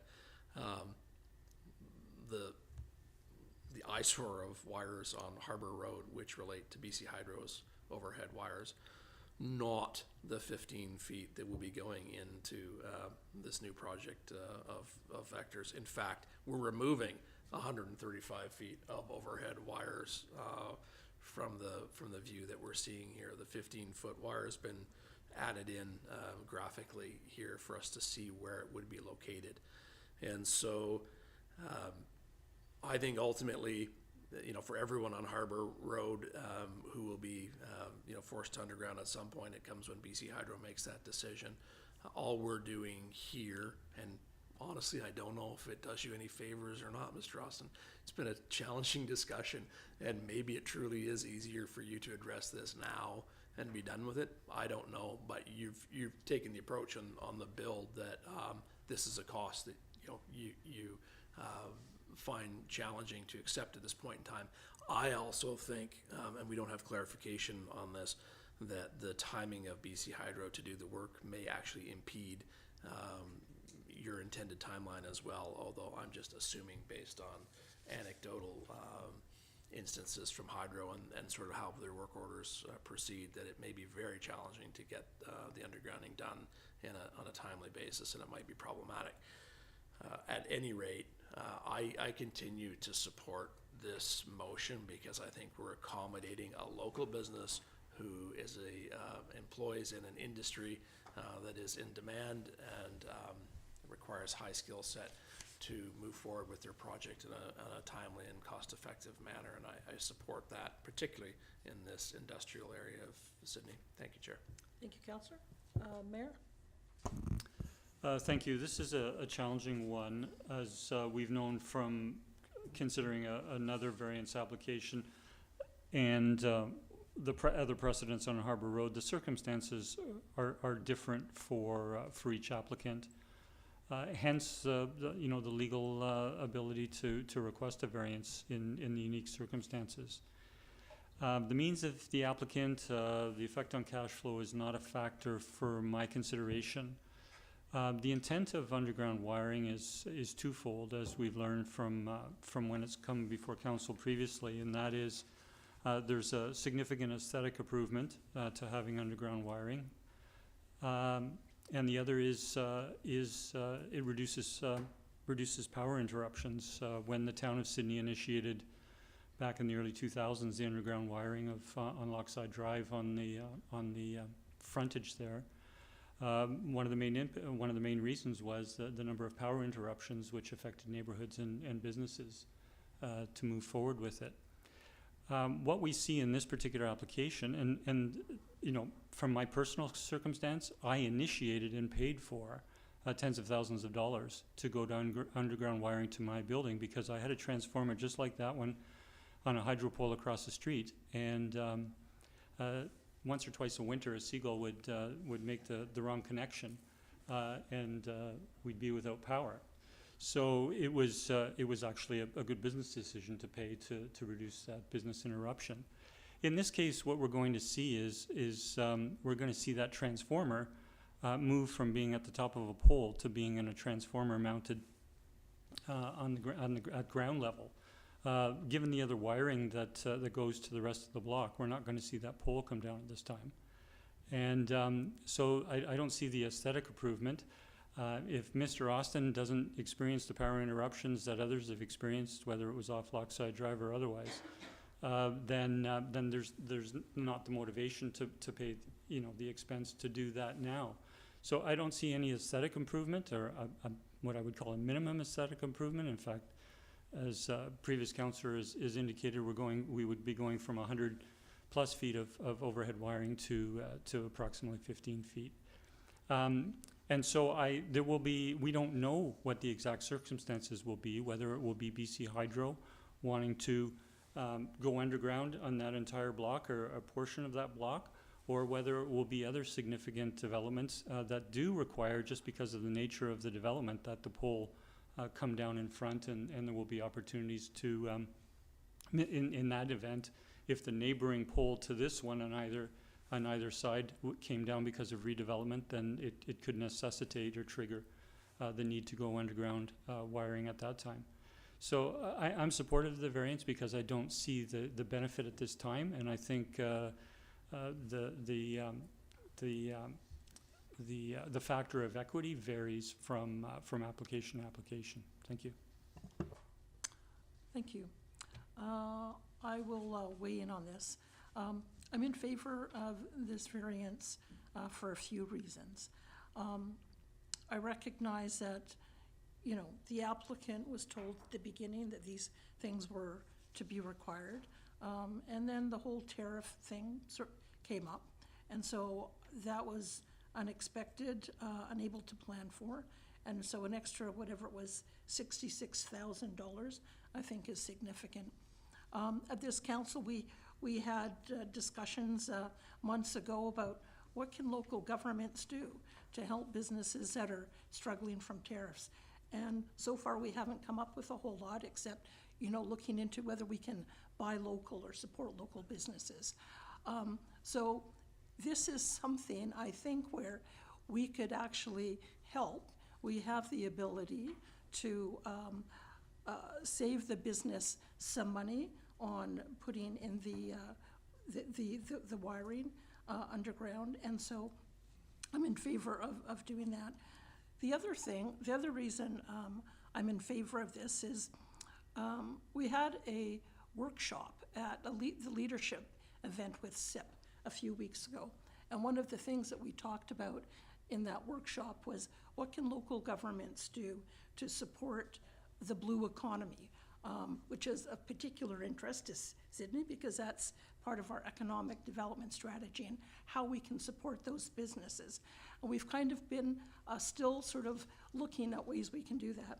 So some of the things that we talked about in that workshop a few weeks ago was recognizing the uniqueness of many of the businesses that operate within this sector in working harbors, and that often some of the things that municipalities put in place for aesthetics, things like overhead, you know, underground wiring, wide boulevards, wide sidewalks, other sorts of things, are applicable and make sense maybe in residential neighborhoods or downtown commercial, but maybe not so much in a working industrial harbor.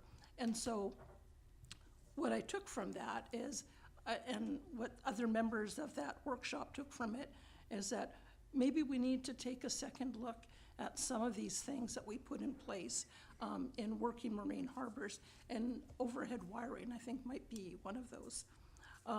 In regards to the aesthetics, as colleagues have noted, and I agree, is we're taking out over 100 feet of wiring and leaving in 15 feet. So to me, that's an improvement. In terms of your comments made about, well, this company seems to have cash flow and they're planning to do other things with solar panels and other things, so money maybe isn't an issue for them.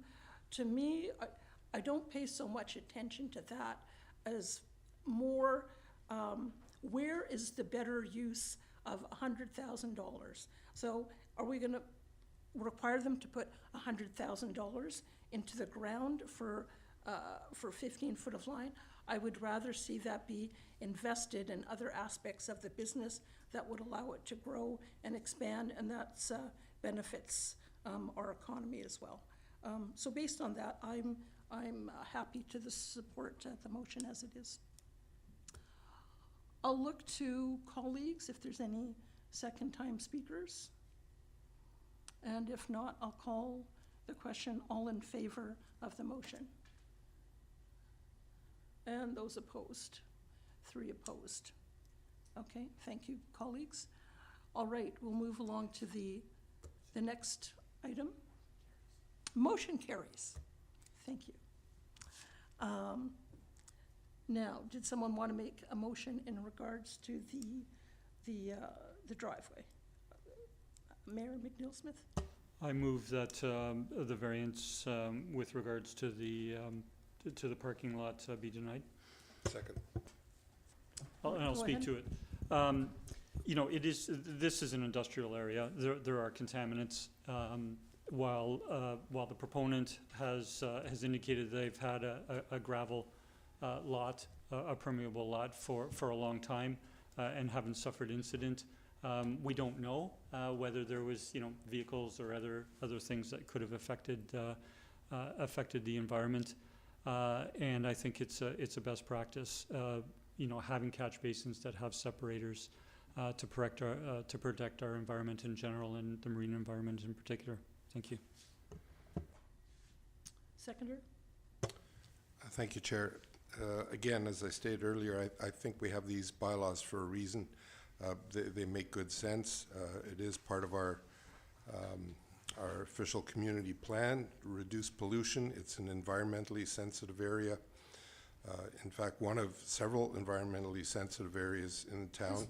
Just a point where, can clarify with staff, is this, I don't believe Harbour Road, is it classified as an environmentally sensitive area? I don't believe it is. Yeah, no, I thought Salem Harbor no, fell into that category. not Harbour Road, no. Okay. It is, Well, certainly the waters in that sorry, area are. Mr. Newcomb? Thank you. The upland properties are not designated as environmentally sensitive. The entirety of Salem Harbor is a bird sanctuary and a designated important bird area, however. Okay, and, yes, Mr. Edwards? And I just wanted perhaps ask a point of clarification, because my understanding is that this was not previously a gravel parking lot. I believe that this was an asphalted area with sheds and the like on it prior to construction. It had sheds on and a lot of open areas. We had trailers and our crane truck and other things parked there. And it was asphalt, is that correct?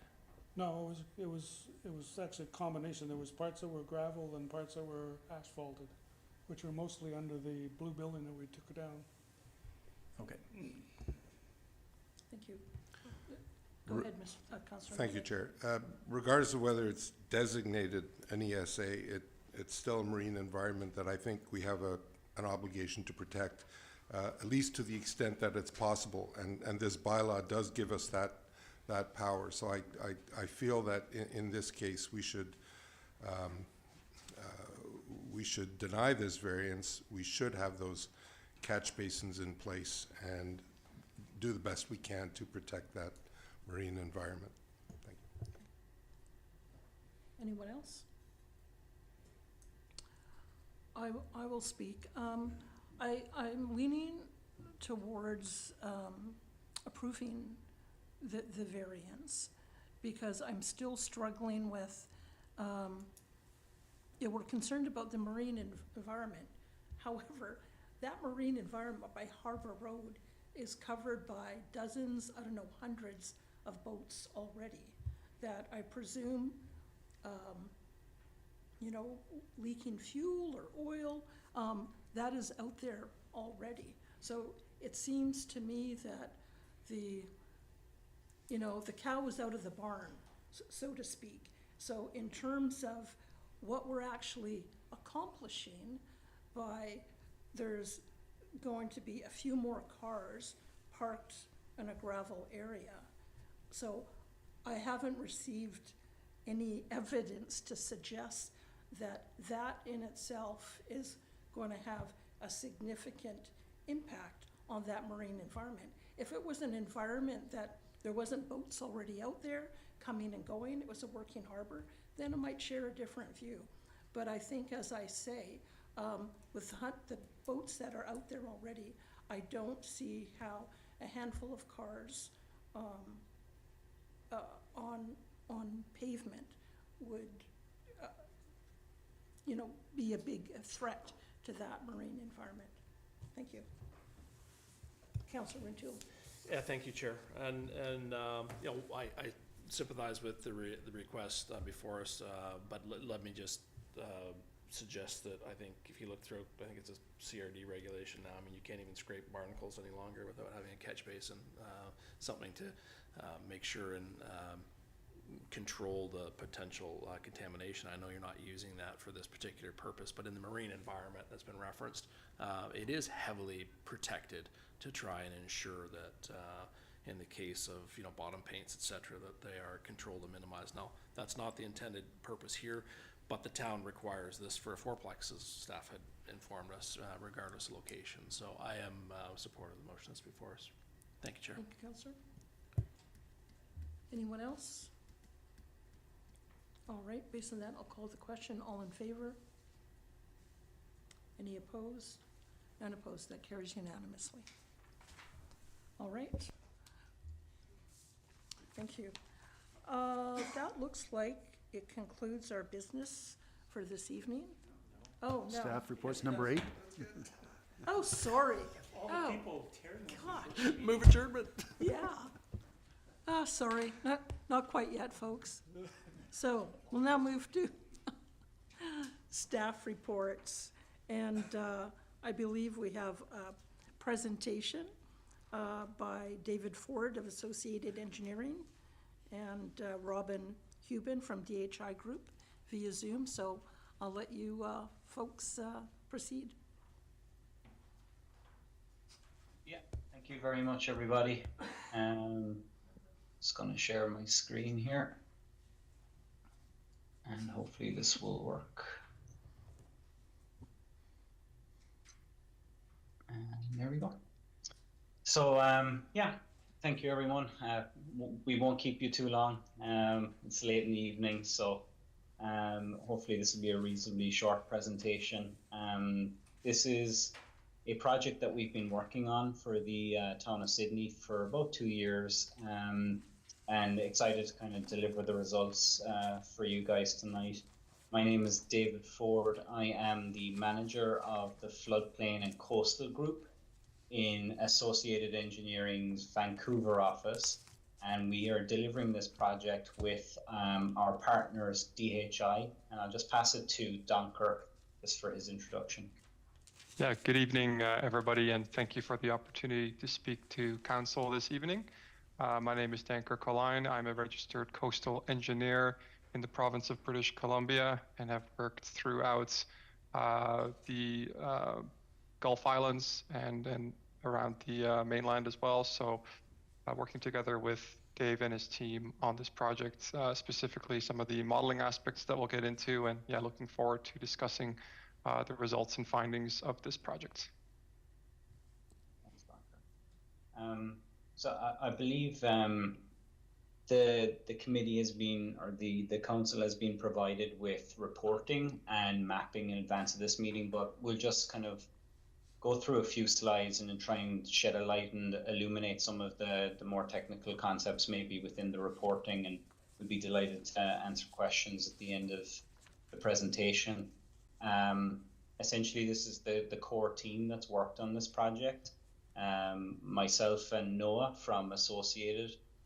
Noah was the project engineer, and then with Donker, Mevin, who is their senior coastal scientist at DHI and also the project manager for DHI on their side.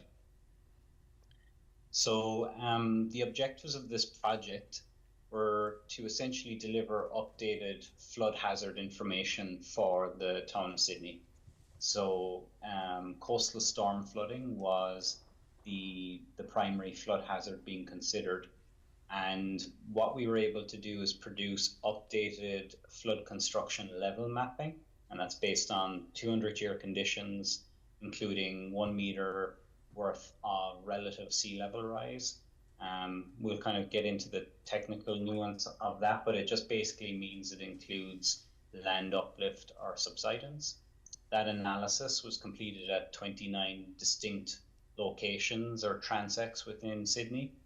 And we also produced some flood extent mapping for blue water flooding, which is the kind of the extreme still water condition. And we did that for 0.5 and 1 meters worth of relative sea level rise. So the project was kind of divided up into 5 distinct packages or overarching tasks. The first thing that we did was we were able to meet with town staff for a site visit in August of 2023. And that allowed us to essentially answer the question, what are the conditions present along Sydney's coastline? We looked at how the shoreline kind of varied from one bay to another as a kind of transition from a gentle beach or a natural shoreline to a more hardened shoreline where there's seawalls, where there's protection infrastructure. We then did a background data collection exercise. So what are the wind, wave, and water level measurements that are available for the local area that we could carry through to analysis? The middle circle or the middle step was a really important step. It's the spectral wave model. It's just a fancy way of us saying, how do we define what those extreme waves are offshore from the town of Sydney? So what characterizes the long-term sea states along Sydney's coastline? And having those extreme waves and water levels, we're able to plug that into this transect analysis, essentially analysis at those 29 locations. And we're able to determine what an appropriate flood construction level is for those 29 locations. And then we're able to put all of our results of analysis on flood maps. So the 2 flood mapping products that we just summarized a second ago, the flood construction level mapping and the flood extent mapping. So I'm sure everybody on the call is very familiar with the municipal extents of the town. It's roughly about 8 kilometers worth of shoreline rather. And a lot of the kind of the landmarks to note as it relates to coastal flooding is places like Ocean Spray Park, Talista Park, Anacortes Ferry Terminal, in and around Beacon Avenue Pier, and a handful of locations up near All Bay and the Resthaven Linear Park as well. So people living in the town are obviously very familiar with the history of storms and flooding in Sydney. Sydney is vulnerable to coastal flooding on an almost annual basis. Much of the flooding being experienced is driven by waves at present. So that includes run-up, overtopping, ponding, and spray. But then that flooding is also compounded by extreme rainfall during these storm events. And what tends to happen is that a lot of the stormwater outlets get what's called tide locked. So the outlets of the stormwater system are submerged by extreme sea levels. So the water basically has nowhere to go until the tide has receded. Debris mobilization is also a significant issue. So you can see in the image a lot of the surface of the walkway and the pier was destroyed or damaged by a coastal storm, and there's obviously cleanup efforts on an annual basis by the town as a result of these storms. So this is just an example of a storm that happened during kind of our project life cycle. It was the December 14th, 2024 storm. And this is at Ocean Spray Park, and that's kind of a good illustration of what happens generally during these storm events. The ocean level itself is lower than the foreshore or the foreshore crest. So all the flooding tends to be driven, much of the flooding tends to be driven by wave runoff on a steep shoreline. And that's leading to waves overtopping and spilling and then ponding and kind of spreading on that crest of the foreshore area.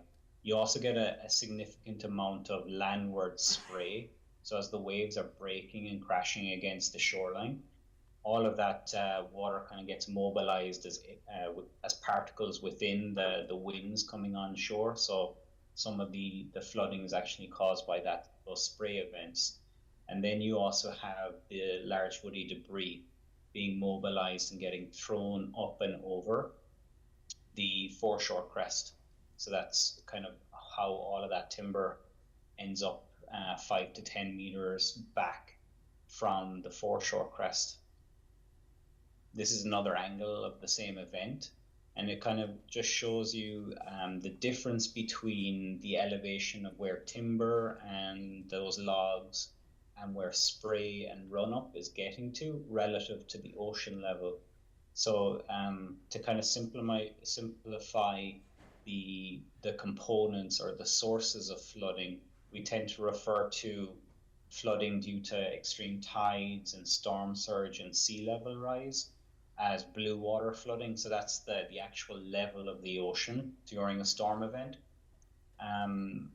We'll discuss it a little bit more in the conclusions, but Sydney at present is not as vulnerable to blue water flooding. A lot of the flooding that's being experienced by Sydney at present is whitewater flooding, or flooding that's being driven by wave effects. So the wave run-up, the wave overtopping and ponding. So at this point, I'll pass it to Donker just to kind of take through some more of the technical concepts. Yeah, thank you, Dave. So as part of this project, we were extremely fortunate to have the opportunity to observe the waves at 2 locations along the shoreline. We monitored the wave heights, directions, and the wave energy through something called the wave period for a period of 9 months, from October to essentially June 2024. This period is important because it's typically when we get these winter storm events that have those wave effects that Dave referred to that influence the shoreline. These 2 locations, we have one at Roberts Bay and Basin Bay. We also see that these events in that little plot there on the bottom right, you can see what we call wave height, HS, and then time. And we had several spikes in this plot, and these are waves, in excess of 70 centimeters to 90 centimeters, so quite significant wave events. And this is really important because these large events that you're seeing on that time series plot there are perfect events to calibrate our models. So what we now do is we take this 9-month data set and we turn it into a multi-year, multi-decade data set. And that very long record then allows us to do statistical analysis to understand, what is a 1 in 100-year storm? What does a 1 in 200-year storm wave look like? Where does the wave come from? How big is that wave? So having this kind of calibration set is very rare. The other thing is it's data collected very close to the shoreline of Sydney. There are wave buoys throughout the Strait of Georgia, but again, those are representative of conditions in the Strait. And as you all know, conditions in Sydney along the shoreline are very unique and local, and not necessarily representative of what happens in the Strait. So this was a very valuable and important component of the study to allow us to really make sure that our work is rooted in that local context with that local wave environment driven by winds and conditions that are blowing across the local area there. So next slide. This really illustrates that concept of building a model that covers the entire pretty much northern part of the Salish Sea or the Strait of Georgia. And then of course, the town of Sydney being somewhat sheltered from the main straits is subject to a local, what we call wave climate. And then we assess the directions of where those waves come from and how big those waves are using something called a wave rose, which you see there on the right-hand side. The colored sort of components of that wave rose are the measured data, and the black and white components of that rose are the comparisons to our model data. So essentially, what we're doing here is comparing the observations from that wave buoy to our model. And what we're seeing is that both the model and the wave buoy show us that waves are primarily coming from the southeast and the south. And then there's some components of the waves coming from the east and the northeast, which makes a lot of sense that there's nothing coming from the west because that's where the land is. And what we're also seeing here is that you can get waves up to 70 or even 80 centimeters, but the majority of the waves are sort of in that 1 foot range. So they're not huge waves. But of course, what we start to understand is it really matters when those waves happen. Those waves happen on a high tide. They're much more impactful than if the waves happen on a low tide. So finally, I think I'll just mention that we did run this model, and there you can see the model on the left-hand side from 1994 to 2024 at hourly intervals for those entire years. And this generated a huge data set.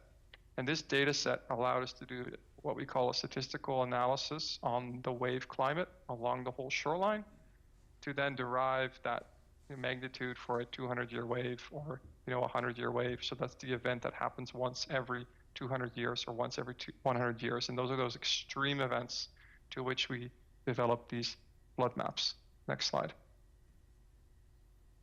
So now what we do is we've gone from that regional perspective, right? Looking at waves all in the strait, looking at waves in the shoreline along the town itself, and then we have to bring it close to, onto the shoreline itself. So what we do is, in that model I just showed you, we essentially look at the wave parameters along the shoreline and we translate them onto land. And we cannot use the same models to do that. In fact, we have to use a bit of a simplified method where we take a shoreline transect and we run a series of calculations across that transect to understand how the wave interacts with the shoreline, how it rushes up the shoreline, and what we call that a run-up parameter, and then to what extent inland does this wave have an impact under certain water level conditions and certain storm conditions. So to do that, we segment the entire shoreline, as Dave said, into 29 reaches. We choose the location of these transects within reaches. We choose the location based on everything from the type of shoreline, the exposure of the shoreline, maybe even related to perhaps certain property types.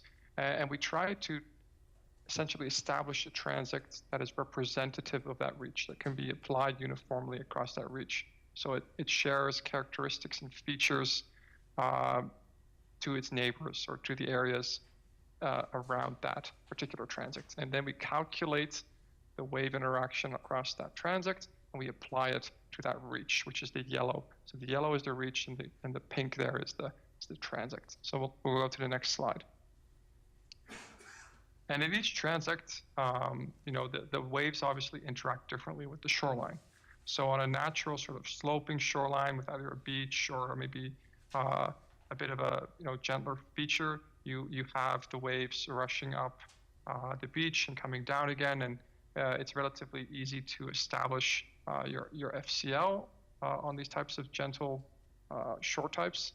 But a lot of the shoreline in Sydney is of course also treated with some sort of shoreline protection, and that creates a vertical wall, just like the picture Dave showed earlier in the presentation.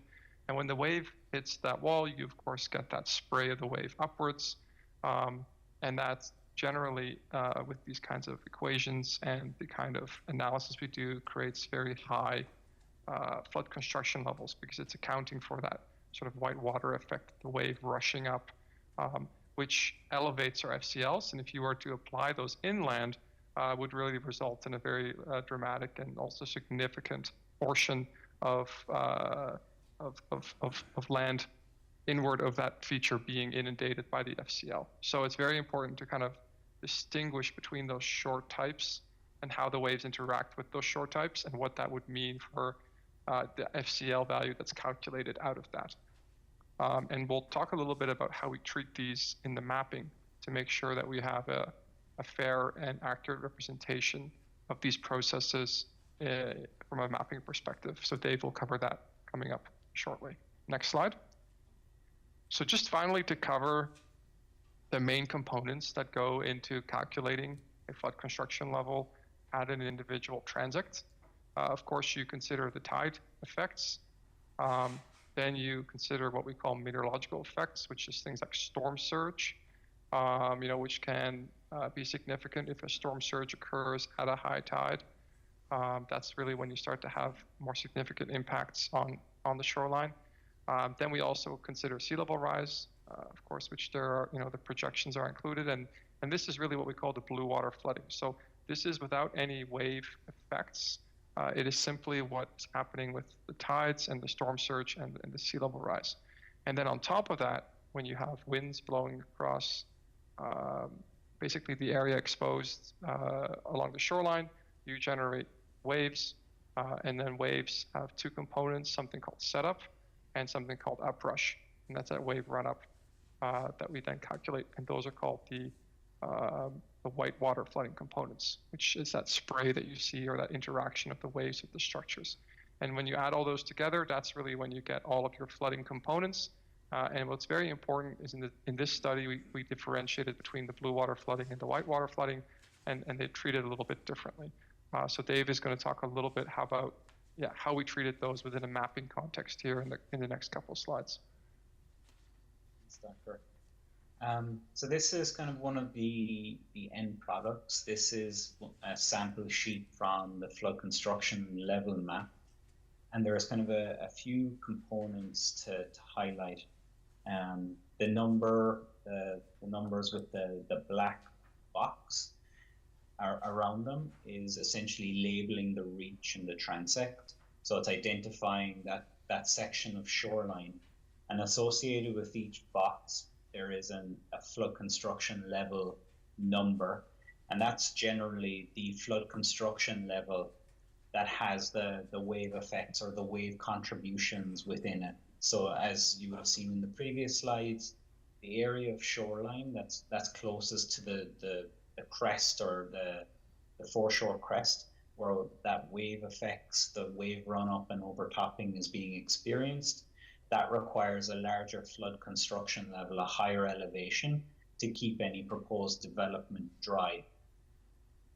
Further landward of that point, so landward, let's say, of this purple strip called the wave effect zone, the flood construction level can be relaxed to something that protects the blue water flood, so that the extreme up and down of the ocean plus a freeboard.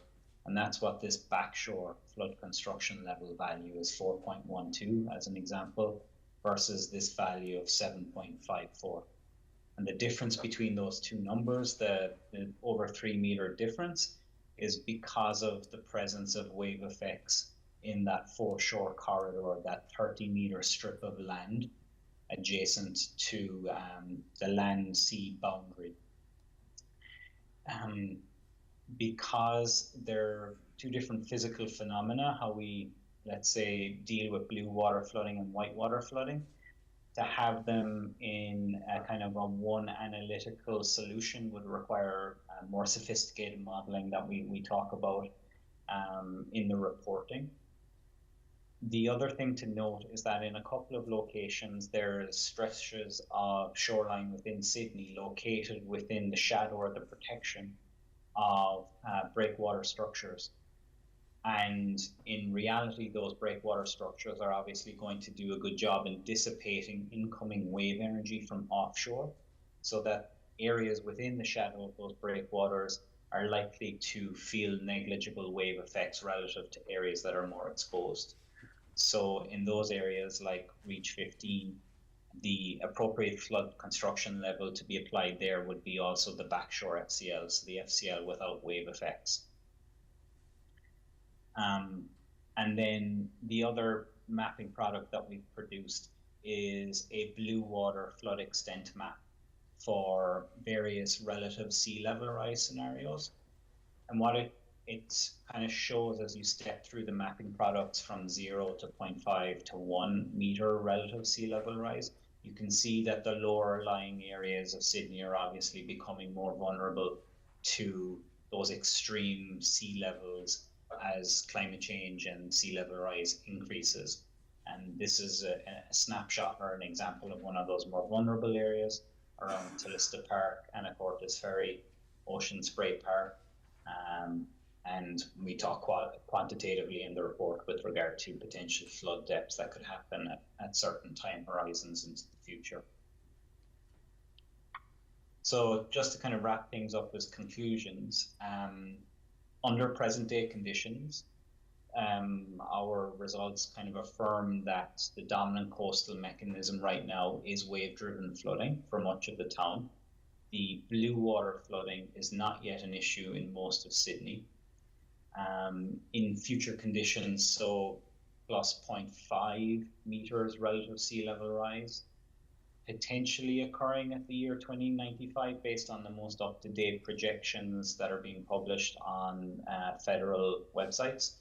For most locations, the dominant coastal flood mechanism remains wave-driven flooding.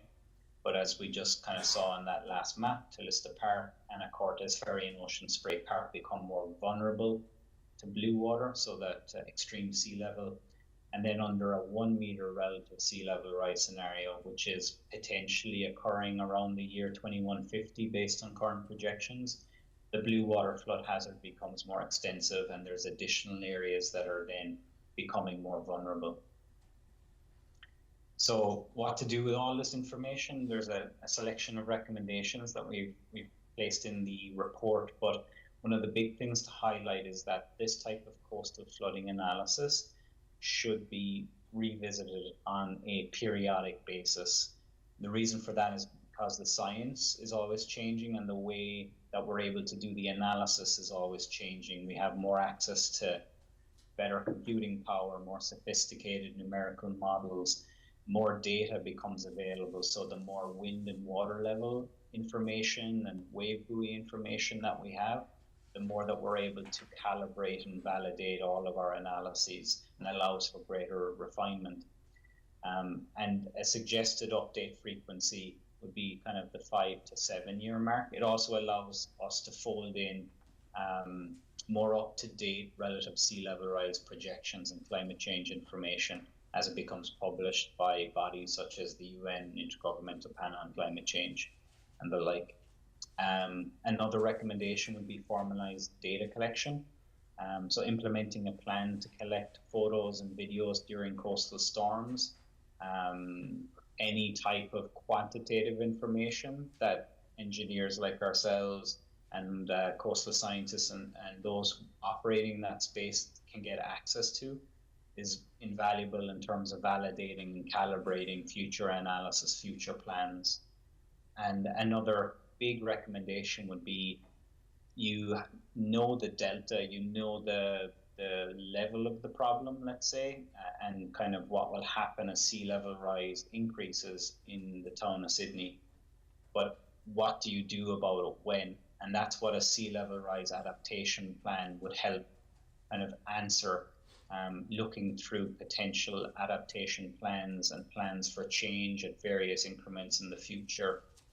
Whether sea level rise slows down, whether it speeds up, what are those thresholds or triggers for potential actions for the town to take with regard to planning activities, infrastructure, capital investment, emergency planning, all of those facets. And then obviously updating the OCP and zoning bylaws as necessary. So with that, that's the end of our presentation, and we welcome any questions you may have. All right. Thank you very much, Mr. Ford and Mr. Huban.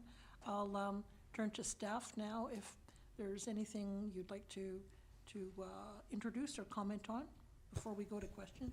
Thank you, Chair. Just a couple of comments that in addition to the consulting team's great work on data collection and flood modeling and mapping, staff also undertook as sort of an internal task a community outreach component to this project as well. So we prepared media in a number of different formats and disseminated that to the community.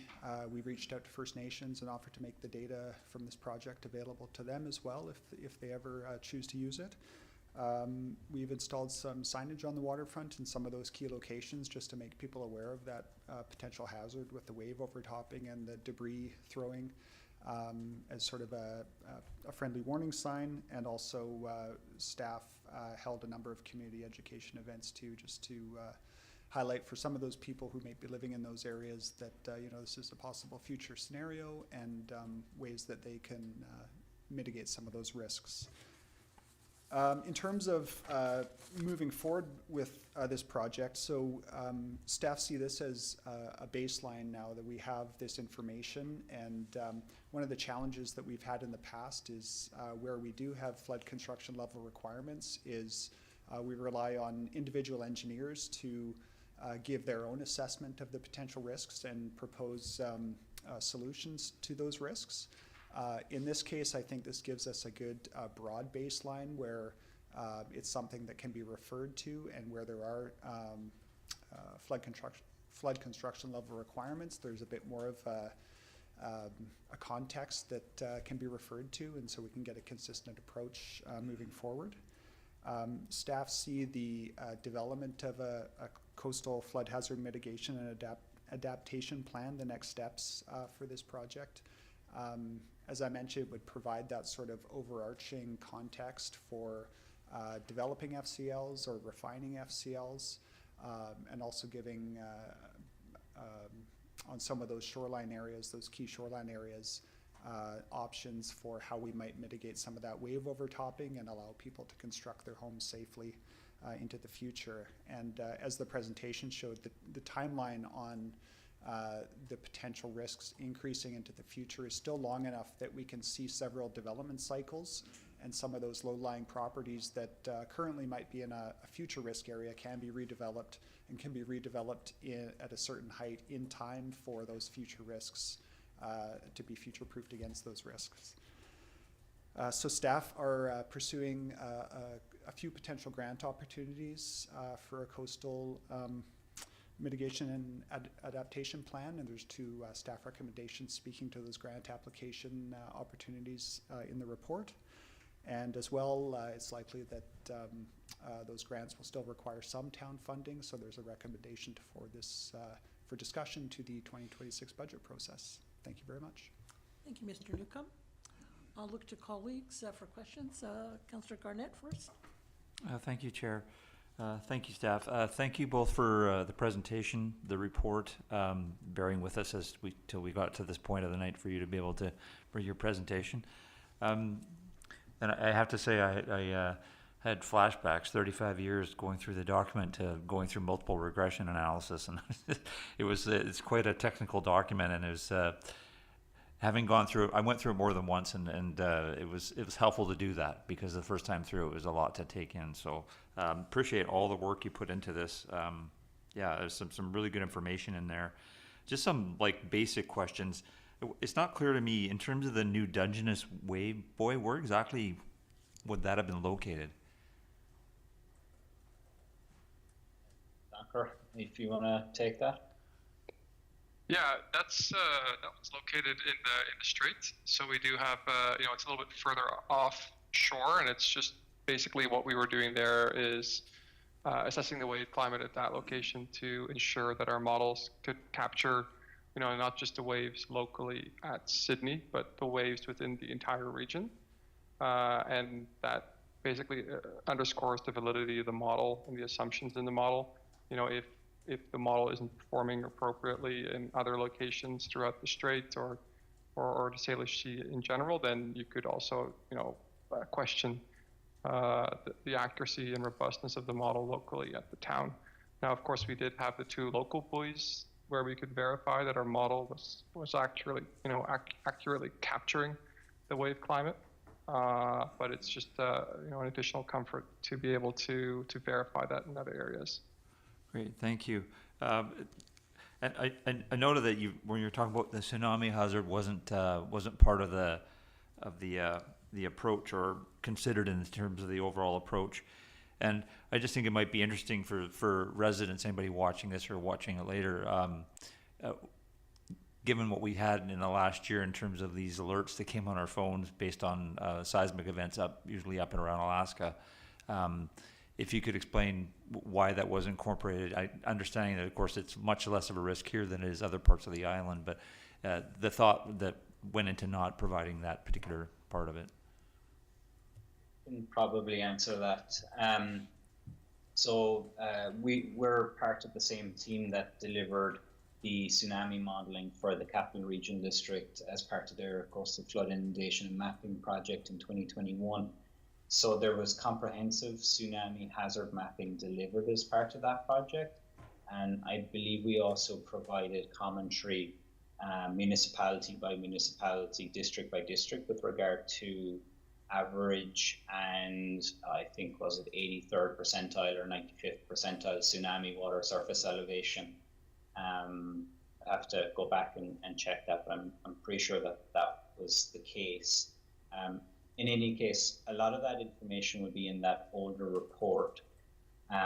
Specific to this project, it was focused on coastal storm, and the reason is that flood construction levels in the province, whilst mentioned in the BC Flood Hazard Area Land Use Management Guidelines for areas like Sydney, tsunami hazard could govern for flood construction level. So if the water surface elevation for tsunami is higher than a coastal storm elevation, then the tsunami hazard should govern.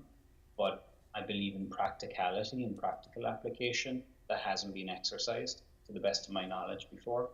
And I believe that the new iteration of provincial guidelines will actually steer people to consider tsunami only if it's like a very frequent occurrence, more frequent than, let's say, a 500-year event or the equivalent probability of a coastal storm event. Great, thank you. I mean, I think that'll be great for anybody that reads this report and then might wonder why it wasn't in there, and I think that's a great explanation. The last question I have for you is with regards to when you start off on a project like this and you did your site, you went with staff and did site looks around the different coastal areas, and you have the CRD data from 2021. Was there anything that you uncovered through this process that was a surprise to you, or was something that you didn't expect? That is a good question. I would say this type of project allows us to scrutinize a municipality like the town of Sydney in a much closer lens or a finer resolution than we would have been able to do so for the 2021 project. So you're able to see maybe more nuanced changes in how a specific or particular stretch of shoreline can influence wave effects and subsequently significantly alter flood construction levels upwards or downwards. So the ability to drill down in detail on a municipal level and investigate how sensitive the shoreline is to where we take those transects or cross sections through the shoreline. We had more of an ability in this type of project on a municipal level to do that than when we're looking at, the CRD and that a larger geographic scale. I think that was kind of the big takeaways for me on this. Great, thank you. And if I may have questions to staff, if that's possible. Thank you very much again. In terms of, was looking at the neighborhood level strategies as opposed to property to property, which is what we're doing now. Has there been any impacts on the policy that we're using now that from developments that we've used FCL in terms of neighboring properties that we didn't expect would happen or that are happening?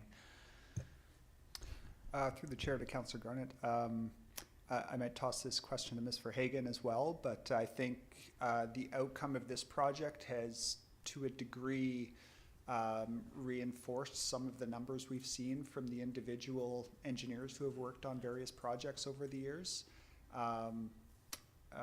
As council knows, our current flood construction level is 5 meters, and we've seen a lot of stuff around that sort of 4.2-ish mark. So it was good to see that that was reinforced. And there have been some outliers, but I think this will give us a lot more confidence in moving forward. And maybe I'll pass it to you. Sure.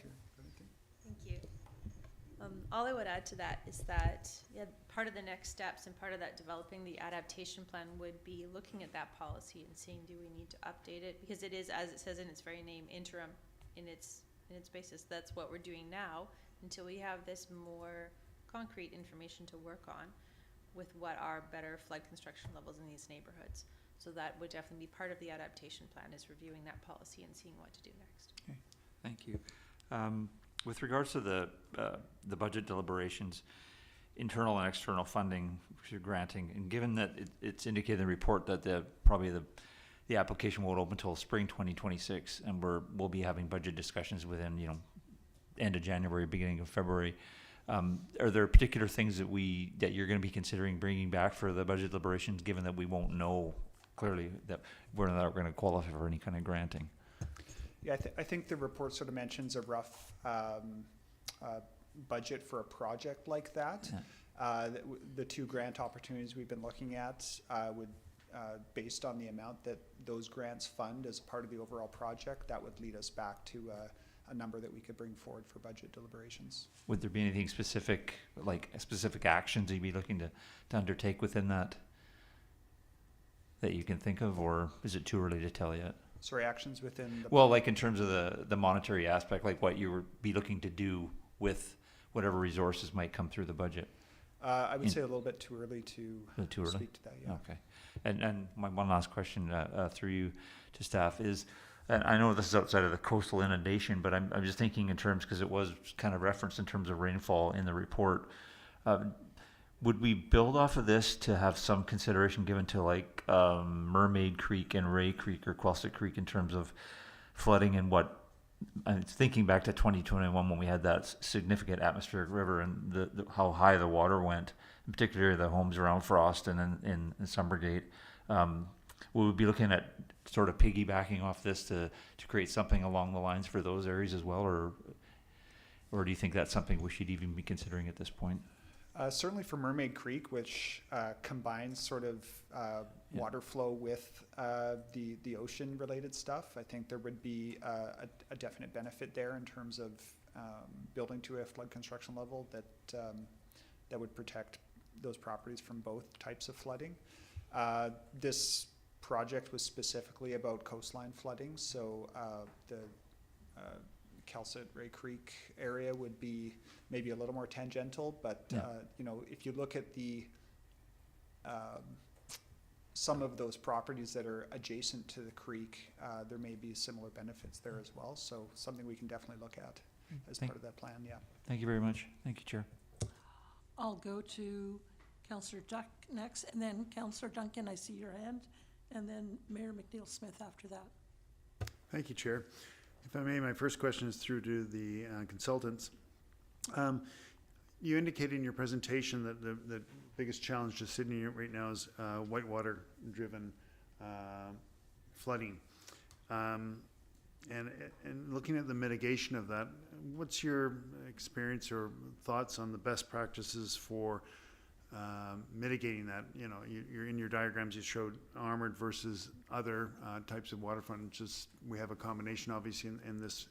How do we mitigate that in the future if that's the main flooding where you get, which is whitewater? Thank you. Yeah, that's a very good question. So let's say as an industry, years ago, it would have been, you know, concrete everywhere, put a hard structure, a recurved seawall in there and get that wave back out to sea.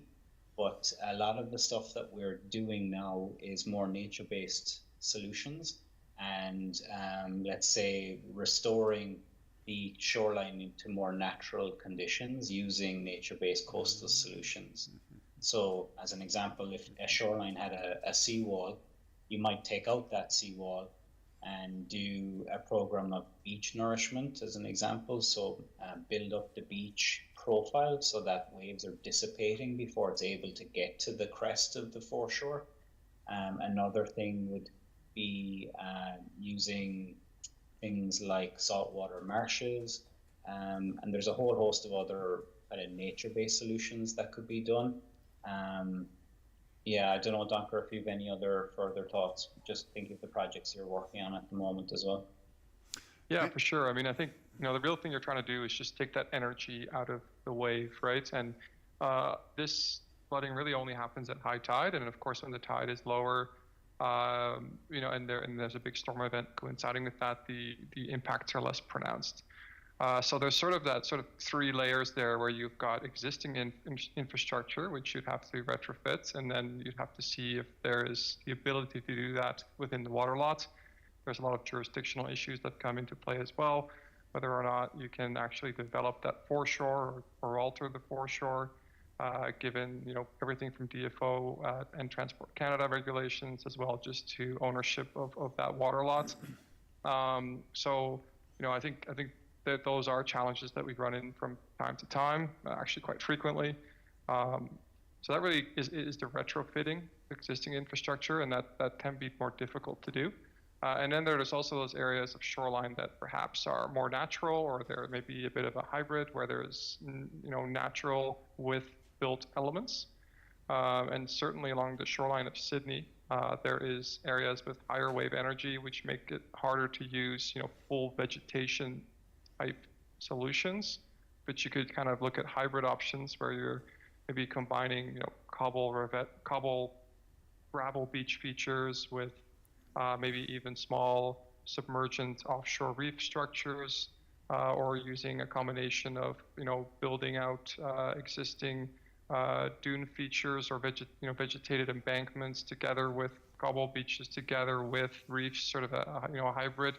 But there's always going to be a couple of those areas specifically around transportation assets or really critical municipal assets that it's going to be really important that you have a lot of certainty and clarity in terms of the performance of that shoreline feature, and you might have to use conventional or traditional shoreline protection, and in the future those would have to be heightened or widened or enlarged to essentially accommodate for that greater wave energy reaching the shoreline.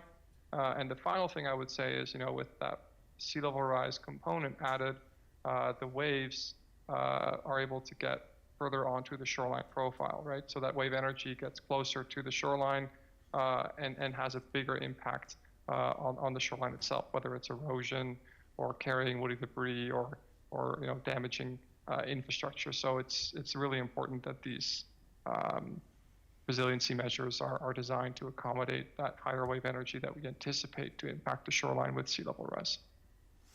Thank you. That's very helpful. Maybe you could comment on an example. What I think is an example of that is Ross Bay in Victoria, which had a significant seawall that was remediated with literally barge loads of gravel, I think to mitigate that energy you're speaking of and lower the impact of debris on the adjacent road and what's behind it is a cemetery. Is that kind of the idea of changing the structures that are faced onto water? Yeah, that's correct, that interpretation. And I think in the Pacific Northwest we're seeing a lot more of these gravel type beach features being used. And the reason those are used is because it takes a lot more wave energy to move the gravel as opposed to sand. But they're also naturally found within the Pacific Northwest, right? So they're not just a concrete wall. They're actually beaches that we find naturally occurring, which makes them very appealing. And they can also be topped up or additional materials added over time as required. So they're a little bit, that whole adaptive management lens can come into play. Whereas retrofitting a concrete seawall is an enormous investment and a significant endeavor. Wonderful, thank you. And Chair, if I may, a question through to staff. It appears from the research that we're going to experience maybe a half-meter sea level rise in the next 70 years. And as you move forward with this flood hazard mitigation, a couple of questions is, are we looking, if we're be looking at reviewing this every 5 to 7 years, if we stage that over time versus a temporary policy we have in place right now, are we looking also at building life in that next 70 years? Like some of those buildings maybe won't be around in that. As they get rebuilt, how do we gauge the life of the building, and how do we gauge blue water flooding versus white water flooding in that policy? Thank you. Through the chair to Councillor Duck. So there's, as Mr. Ford referenced, there's two sort of significant portions. There's the 30 meters from the water that's subject to that, whitewater flooding. And then there's the blue water areas as well. So in the blue water areas, a lot of those areas we've actually known anecdotally for quite a while that there's, potential flooding issues, and we've seen some flooding on some of the lower lying properties when you have that high tide and a heavy rainfall. So over time in those properties, what we'd be looking to do is raise those properties up at a consistent level and just provide that extra freeboard essentially by building those properties up. Some of those areas are single family, some of those areas are multifamily. I guess they could all be multifamily now, taking into account small scale multi-unit housing. Generally, I would say because larger multifamily buildings are actively managed by stratas and are built somewhat more robustly than single family properties, you could see longer life frames for those larger buildings. So it's that much more important to get this right sooner rather than later and make sure that those buildings that do have that longer lifespan will be protected. In the foreshore areas where that whitewater flooding is happening, I think that's something that we really need to delve into through an adaptation plan. Some of those FCLs are pretty significant if you look at the maps, and so looking at how we can mitigate those through potentially through some raising of the ground level, but also potentially through some other measures like Mr. Ford and Mr. Cullen have referenced. I think that's something that we're going to need to work out over time. And this is something that's really been constantly evolving in Sydney over the last decade or so, and so I think it'll just continue to evolve. And flooding is sort of this ever-present issue. We see barnacles in our storm drain pipes and all sorts of things that indicate that this is a constant pressure. And so just by default, we'll need to be on top of it going forward and constantly reviewing it every once in a while. Thank you. Just for the public's point, that those are evident in, for example, the rise, which is on Lochside Drive, why it sits higher, and they may see that. That's for flood construction level mitigation, and that any buildings in those areas, that's why they're going to be higher. And I think that's important that the public recognize that they're not necessarily 5-story buildings. They're 4-story buildings that have been raised to accommodate flood construction levels, and that's, I think, value to the public. A further question, if I may, is so based on what the consultants have indicated, will we be putting into the policy that comes forward, or the plan that comes forward, those mitigation pieces relative to the impact of armored walls versus natural mitigation, and indicating that will be the best way to help the health of our shoreline? Yeah, absolutely. I think that's a critical piece of the plan that we'd be looking at, especially because a lot of properties in Sydney are quite land constrained, and so hard seawalls are sort of the easier solution because of the lack of large properties. But there are other options, and that's something we need to look at. It might be a multi-jurisdictional solution, and so looking at how we can make that happen in a relatively small space that Sydney is going to be one of the major challenges we'll be looking at. Thank you. Thank you, Chair. Thank you, Councillor. I'll go to Councillor Duncan next. Yeah, thank you. Councillor Duck's very last question there partially got at what I was going to ask, which was, that the flood hazard mitigation adaptation plan would be integrating environmental considerations into decision making. As we've been looking at it, primarily due to kind of the way municipal responsibilities are organized, is that it's protecting private property and municipal infrastructure from the environment. But when we hear, Roberts Bay in particular, seeing that was one of the places with the highest wave energy, and knowing that one of the reasons that beach is being so horribly degraded is because of those seawalls, and we see that there would be therefore a fairly large conflict between taking environmental considerations in to protect the environment from what we would be doing to protect that private property. And when I was an environmental consultant, you know, when we'd have to evaluate projects, that was part of what the province was supposed to balance. It was their job to protect the environment and protect. I hold my thoughts on how where they came down on that, but do we have a duty to actually look for more win-win scenarios, like, you know, adding some gravel? That was certainly something that had been proposed because it was trying to repair the damage that had already been done because of the hardening, and improve forage fish spawning habitat again and protect species that were there. But at a certain point, adding more gravel and building things up will also damage the environment. So is that something that staff have any guidance with regard to how municipalities can kind of legally approach that when they look into it, how to balance protecting the environment from our measures to protect property? Through the chair to Councillor Duncan, I think what we've realized over the years working on seawall applications and really anything around the foreshore is that by its nature, it's a multi-jurisdictional, must cooperate interjurisdictionally issue. Because the province is responsible for the beach essentially, and then the federal government is responsible for the water. And we've got responsibility for the upland, and some of these solutions that we're talking about may go across all three of those jurisdictions. We are going to be forced to work with those agencies in some form or another.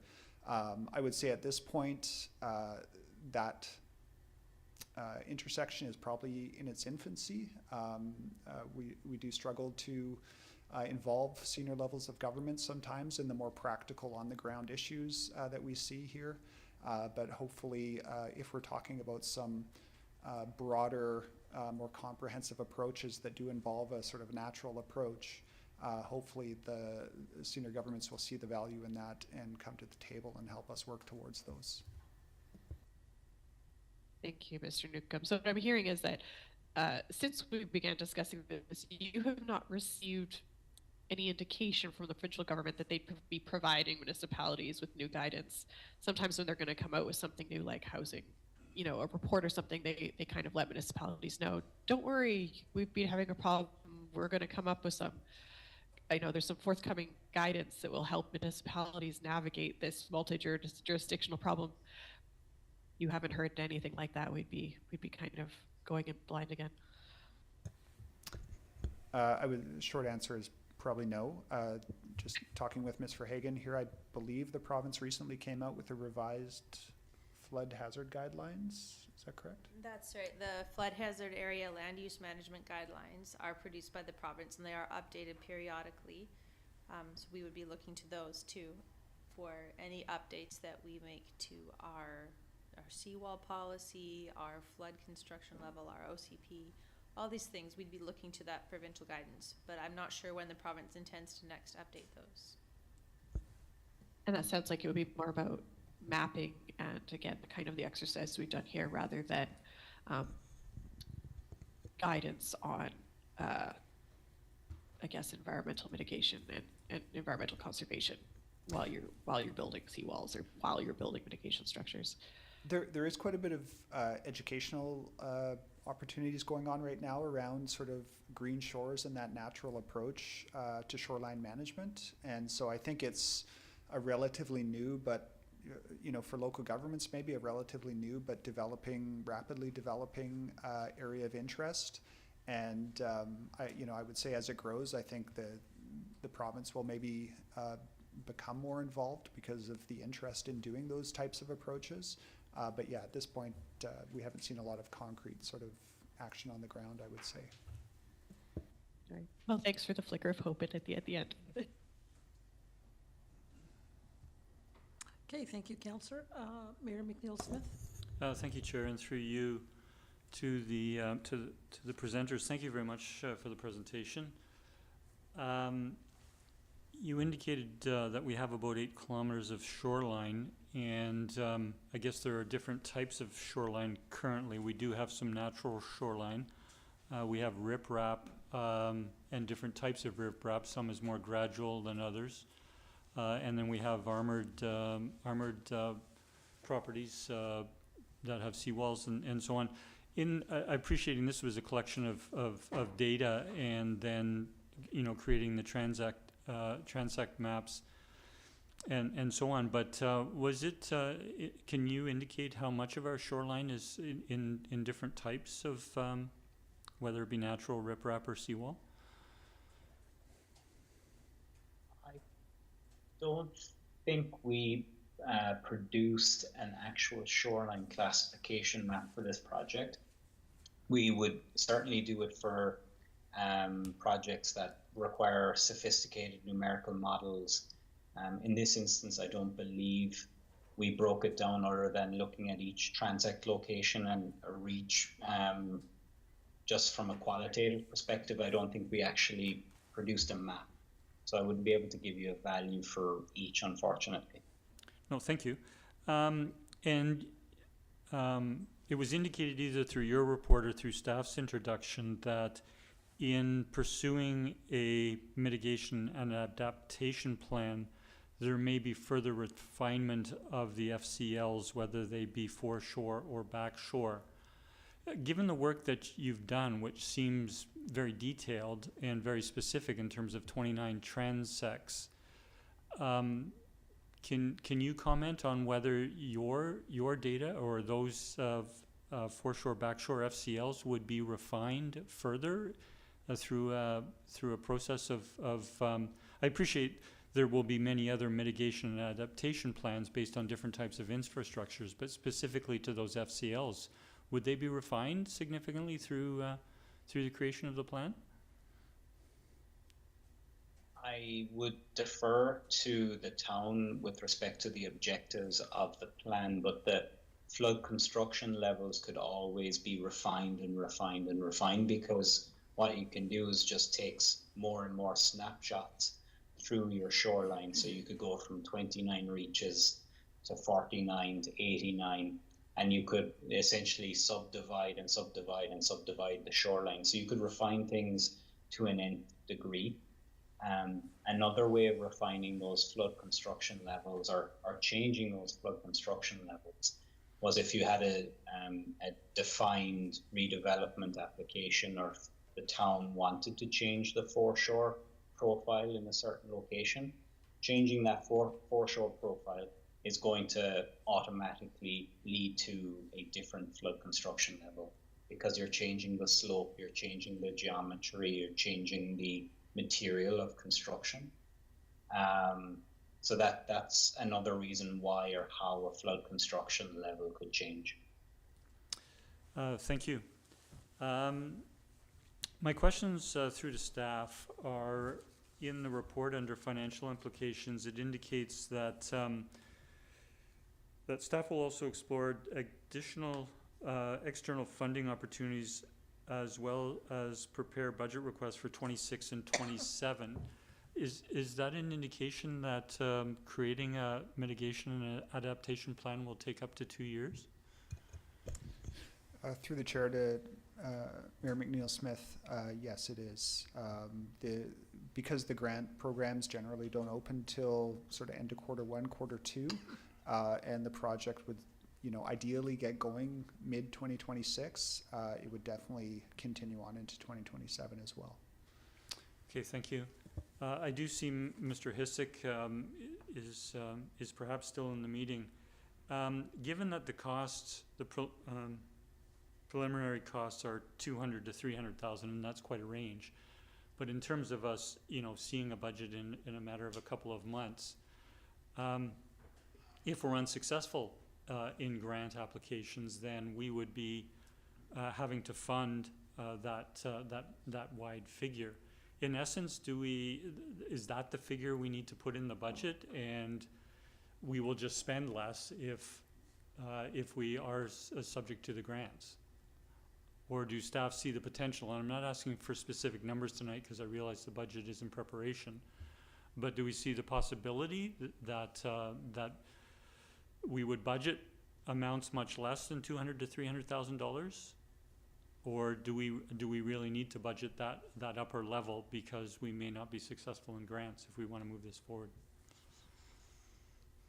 Through the chair to Mayor McNeil Smith, at this point, that is the estimate of the cost of the work that's been contemplated, recommended. I would approach it initially by budgeting for successful grant receipts for at least a chunk of it, and acknowledging that the work will not likely get going until the latter half of next year. We would have time to amend our portion of the funding for 2027 if required, if we're not successful with the grant. Thank you.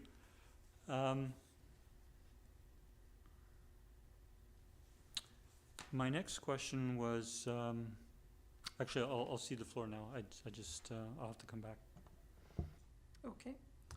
Anybody else? I have a couple questions. First, in regards to the consultants regarding your recommendation about formalized data collection. So it sounds like the buoys are no longer in place, but there's a possibility of putting them out there. And I guess a few questions, I don't know if it's to the consultant or maybe through staff, in terms of a few things. First of all, it seems like it would be a good idea to continue to collect data if we're going to be going through such a process every 5 to 7 years. So keeping those buoys out there, I think is a good idea. So first of all, are we considering that, whether there's a cost to it? And also related to that, in regards to previous comments about working collaboratively with other levels of government, this information is maybe of interest to Department of Fisheries or the Environment, federal organizations as well. So the third question related to that is about opportunities for cost sharing, if there is a significant cost.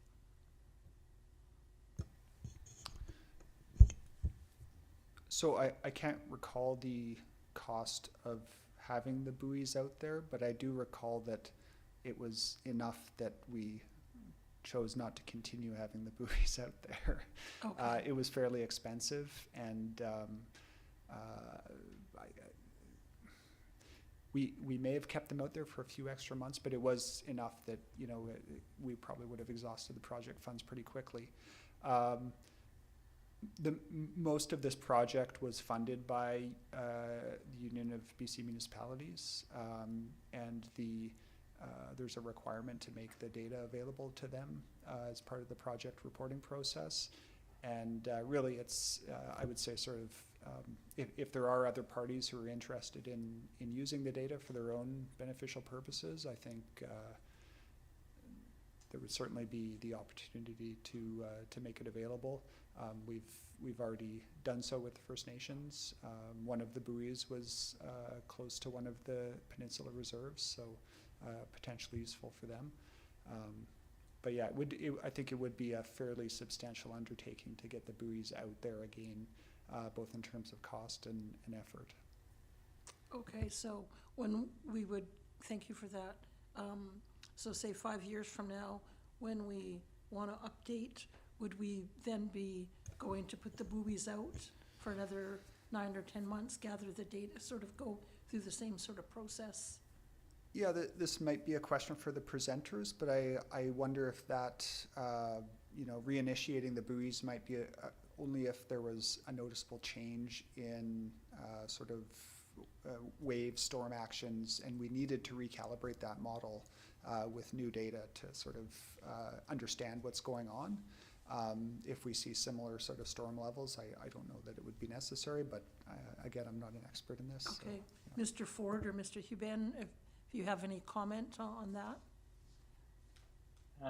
I'll defer to Donker maybe on that one. Yeah, no, I mean, I think, we've got a pretty strong record in that 9-month period that we can use and that we have used to calibrate our models. I don't, see any strong reasons to continue monitoring just for the sake of this application. What I could say is that if you were to have a strategy or a plan in place for building a more resilient shoreline, and you're looking at specific interventions or treatments of the shoreline and potentially regional strategies, you may want to deploy wave monitoring devices in shallower water at different locations where you're considering that, to have really specific wave measurements available closer to the shoreline in shallower water that could inform that strategy. But just having these sort of deep water, longer term wave buoys out there, I don't think there'd be a tremendous benefit at this time to the town to do that, and it wouldn't materially change, in my opinion, the modeling or the outcome of the study to continue doing that. Okay, that's great. That's, yeah, that's good to know. Thanks so much. And then my final question, I guess to staff, is more in regards to the scope of the proposed hazard mitigation and adaptation plan. So is there sort of a set kind of template for what is included in such plans? So, I mean, we've been talking a lot about FCL and impact on residential areas, but I'm thinking also about environmental risks and risks to business and other major infrastructure. So are those kind of standard elements that are included already in that sort of thing? Yeah, so the range of costs for that plan included in the staff report is based on staff's review of plans that have been done in other municipalities. Generally, I would say those plans have a fairly consistent structure. But of course, the scope is whatever the scope we want to make it. And obviously, the larger the scope, the more it's going to cost. If we are challenged with budget on this project, the scope could be narrowed. Of course, we're going to get less useful information out of that. But yeah, I do think there is a fairly standard template for this type of plan. Okay. Oh, Mr. Edwards. I think it's also important to note that undertaking this type of plan is analogous to most of the other master planning work that the town has done, in that it may be aspirational in nature, and it might be the type of plan that we would be able to prioritize. And so the plan itself could be very large, or it could be more discrete, but the recommendations that come out of the plan could be quite aspirational and quite long or far-reaching in terms of the time for implementation and the cost associated with it. And so, but essentially, what we're looking at right now is we've got some fantastic data to help validate our current understanding of the risk, and now we need to contemplate, well, what do we do with that data? And so that's what the recommendation is before you, is to take the time to be thoughtful about how we consider next steps. Mr. Newcomb? Yeah, thank you. Just to add to that, the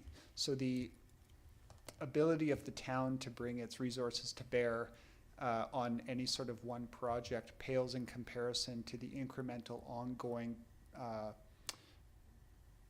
change the town sees as a result of development. So, you think of over the course of a decade, how many properties redevelop and how much work goes into each of those properties. I think what we'd be looking for going forward is to utilize that pace of change from development and looking at this plan in a way that allows us to implement some of those positive changes through the course of those developments.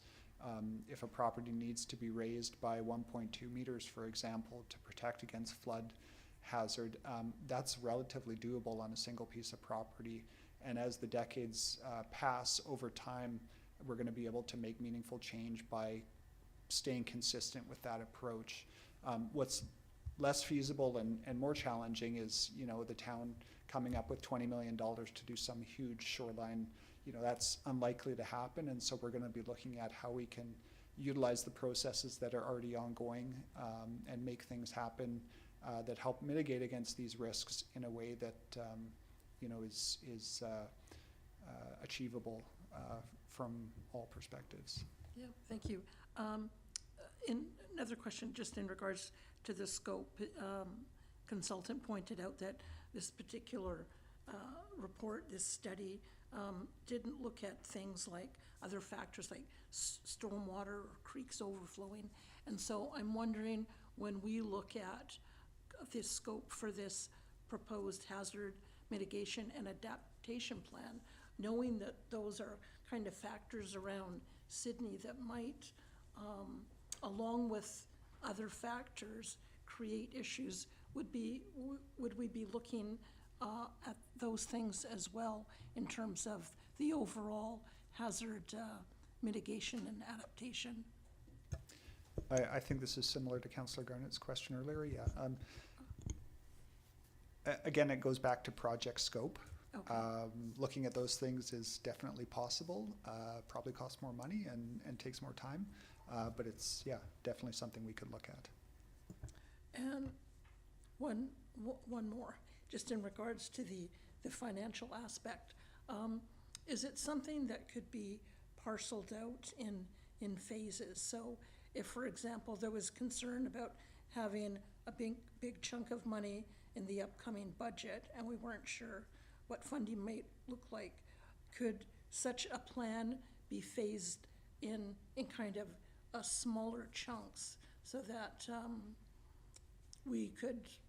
it would be financially easier to handle that, say, over a couple of years? I might defer that question to the consulting team for their Okay. thoughts on that. My gut feeling is that there would be some inefficiencies in doing that. Okay. Yeah. Okay.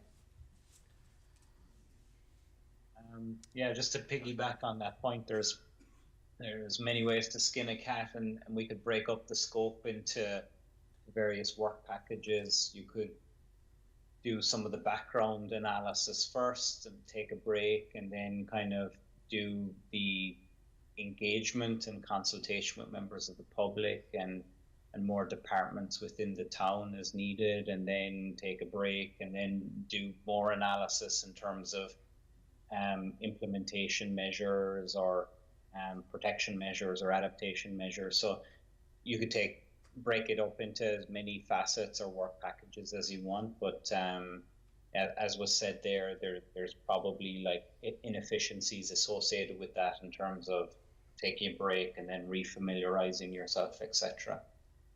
But Yeah, okay, thank you for that. That's it Yeah, for maybe that. one more comment. I mean, we're doing a lot of these kinds of plans across Canada, and the consultation component and engaging, residents is probably one of the most important components of this. And it's really breaking it down into, now we know what is happening along the coast, and these are the sort of messages you can start to socialize is, this is what is happening, and A, is that what you're experiencing, and B, what is your reaction to what is happening? And then the next phase is sort of, what do we do about it, right?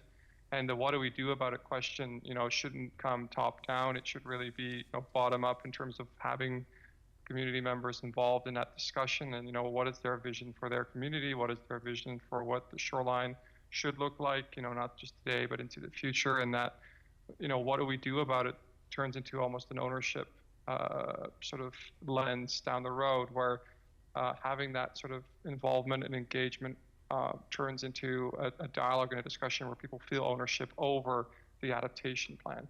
And really that's the ultimate goal, is there to try and get folks to have an ownership of, or at least have the sense that they have ownership over the plan and their vision of what can happen on the shoreline. So when we develop these types of engagement plans, we really go, from what is happening, what are you experiencing, to all the way through to kind of that collective ownership over a plan.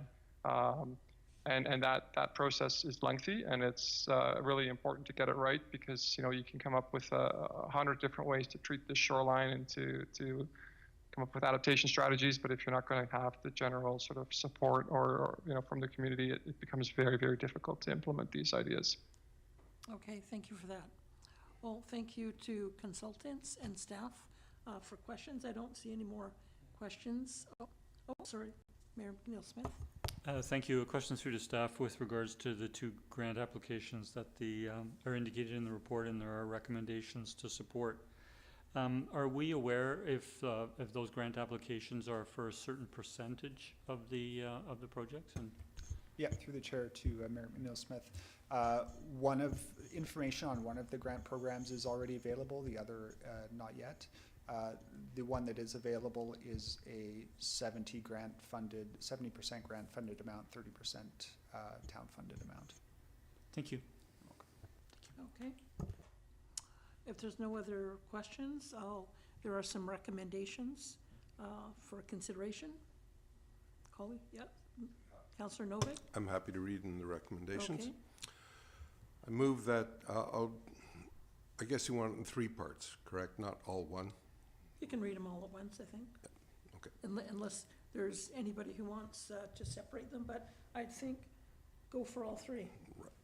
Okay. I move that the development of a coastal flood hazard mitigation adaptation plan be forwarded to the 2026 budget deliberations. And 2, that council support the town's grant application under the Climate Ready Plans and Processes funding stream offered by FCM to fund the development of a coastal flood hazard mitigation and adaptation plan.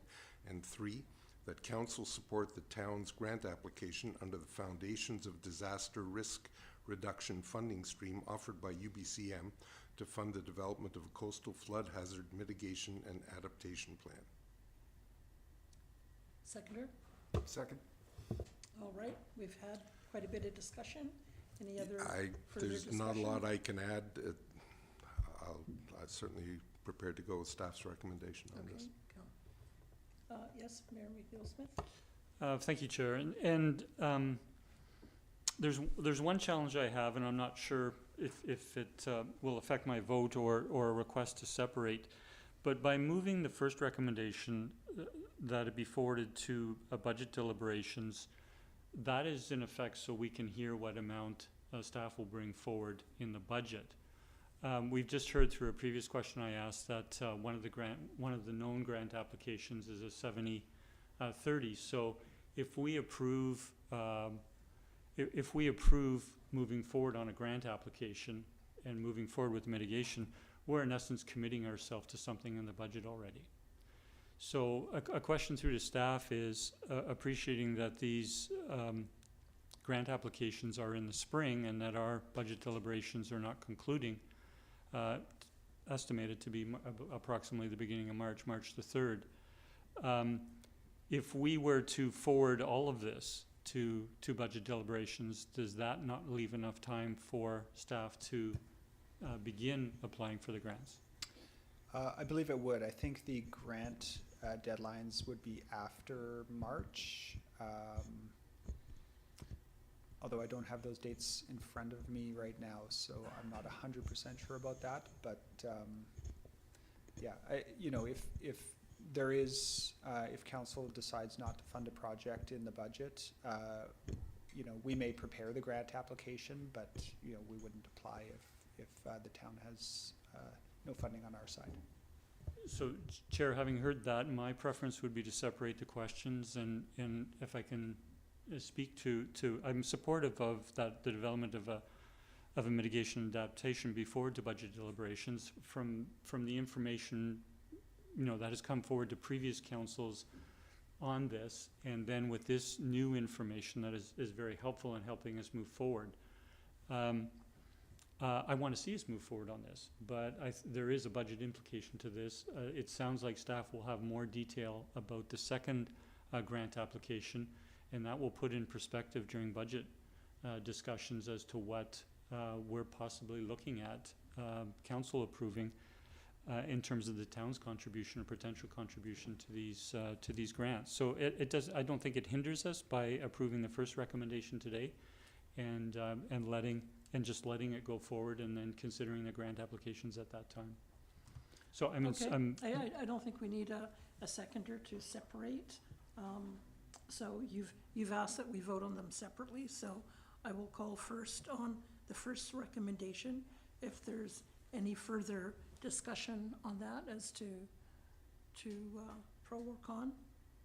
Seeing none, I'll call the question on recommendation 1. All in favor? Okay, that is carried unanimously.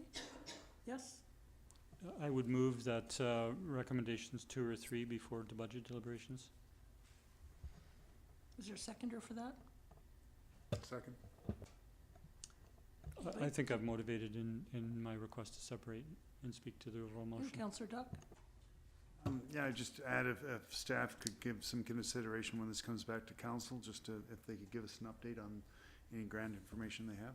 Thank you. Any other discussion? Okay, I'll call the question. All in favor of that motion? And any opposed? All right, that carries. Okay, I think we are now concluded our business for the evening. Motion to adjourn? Second. All in favor? Thank you, committee and staff. We are adjourned.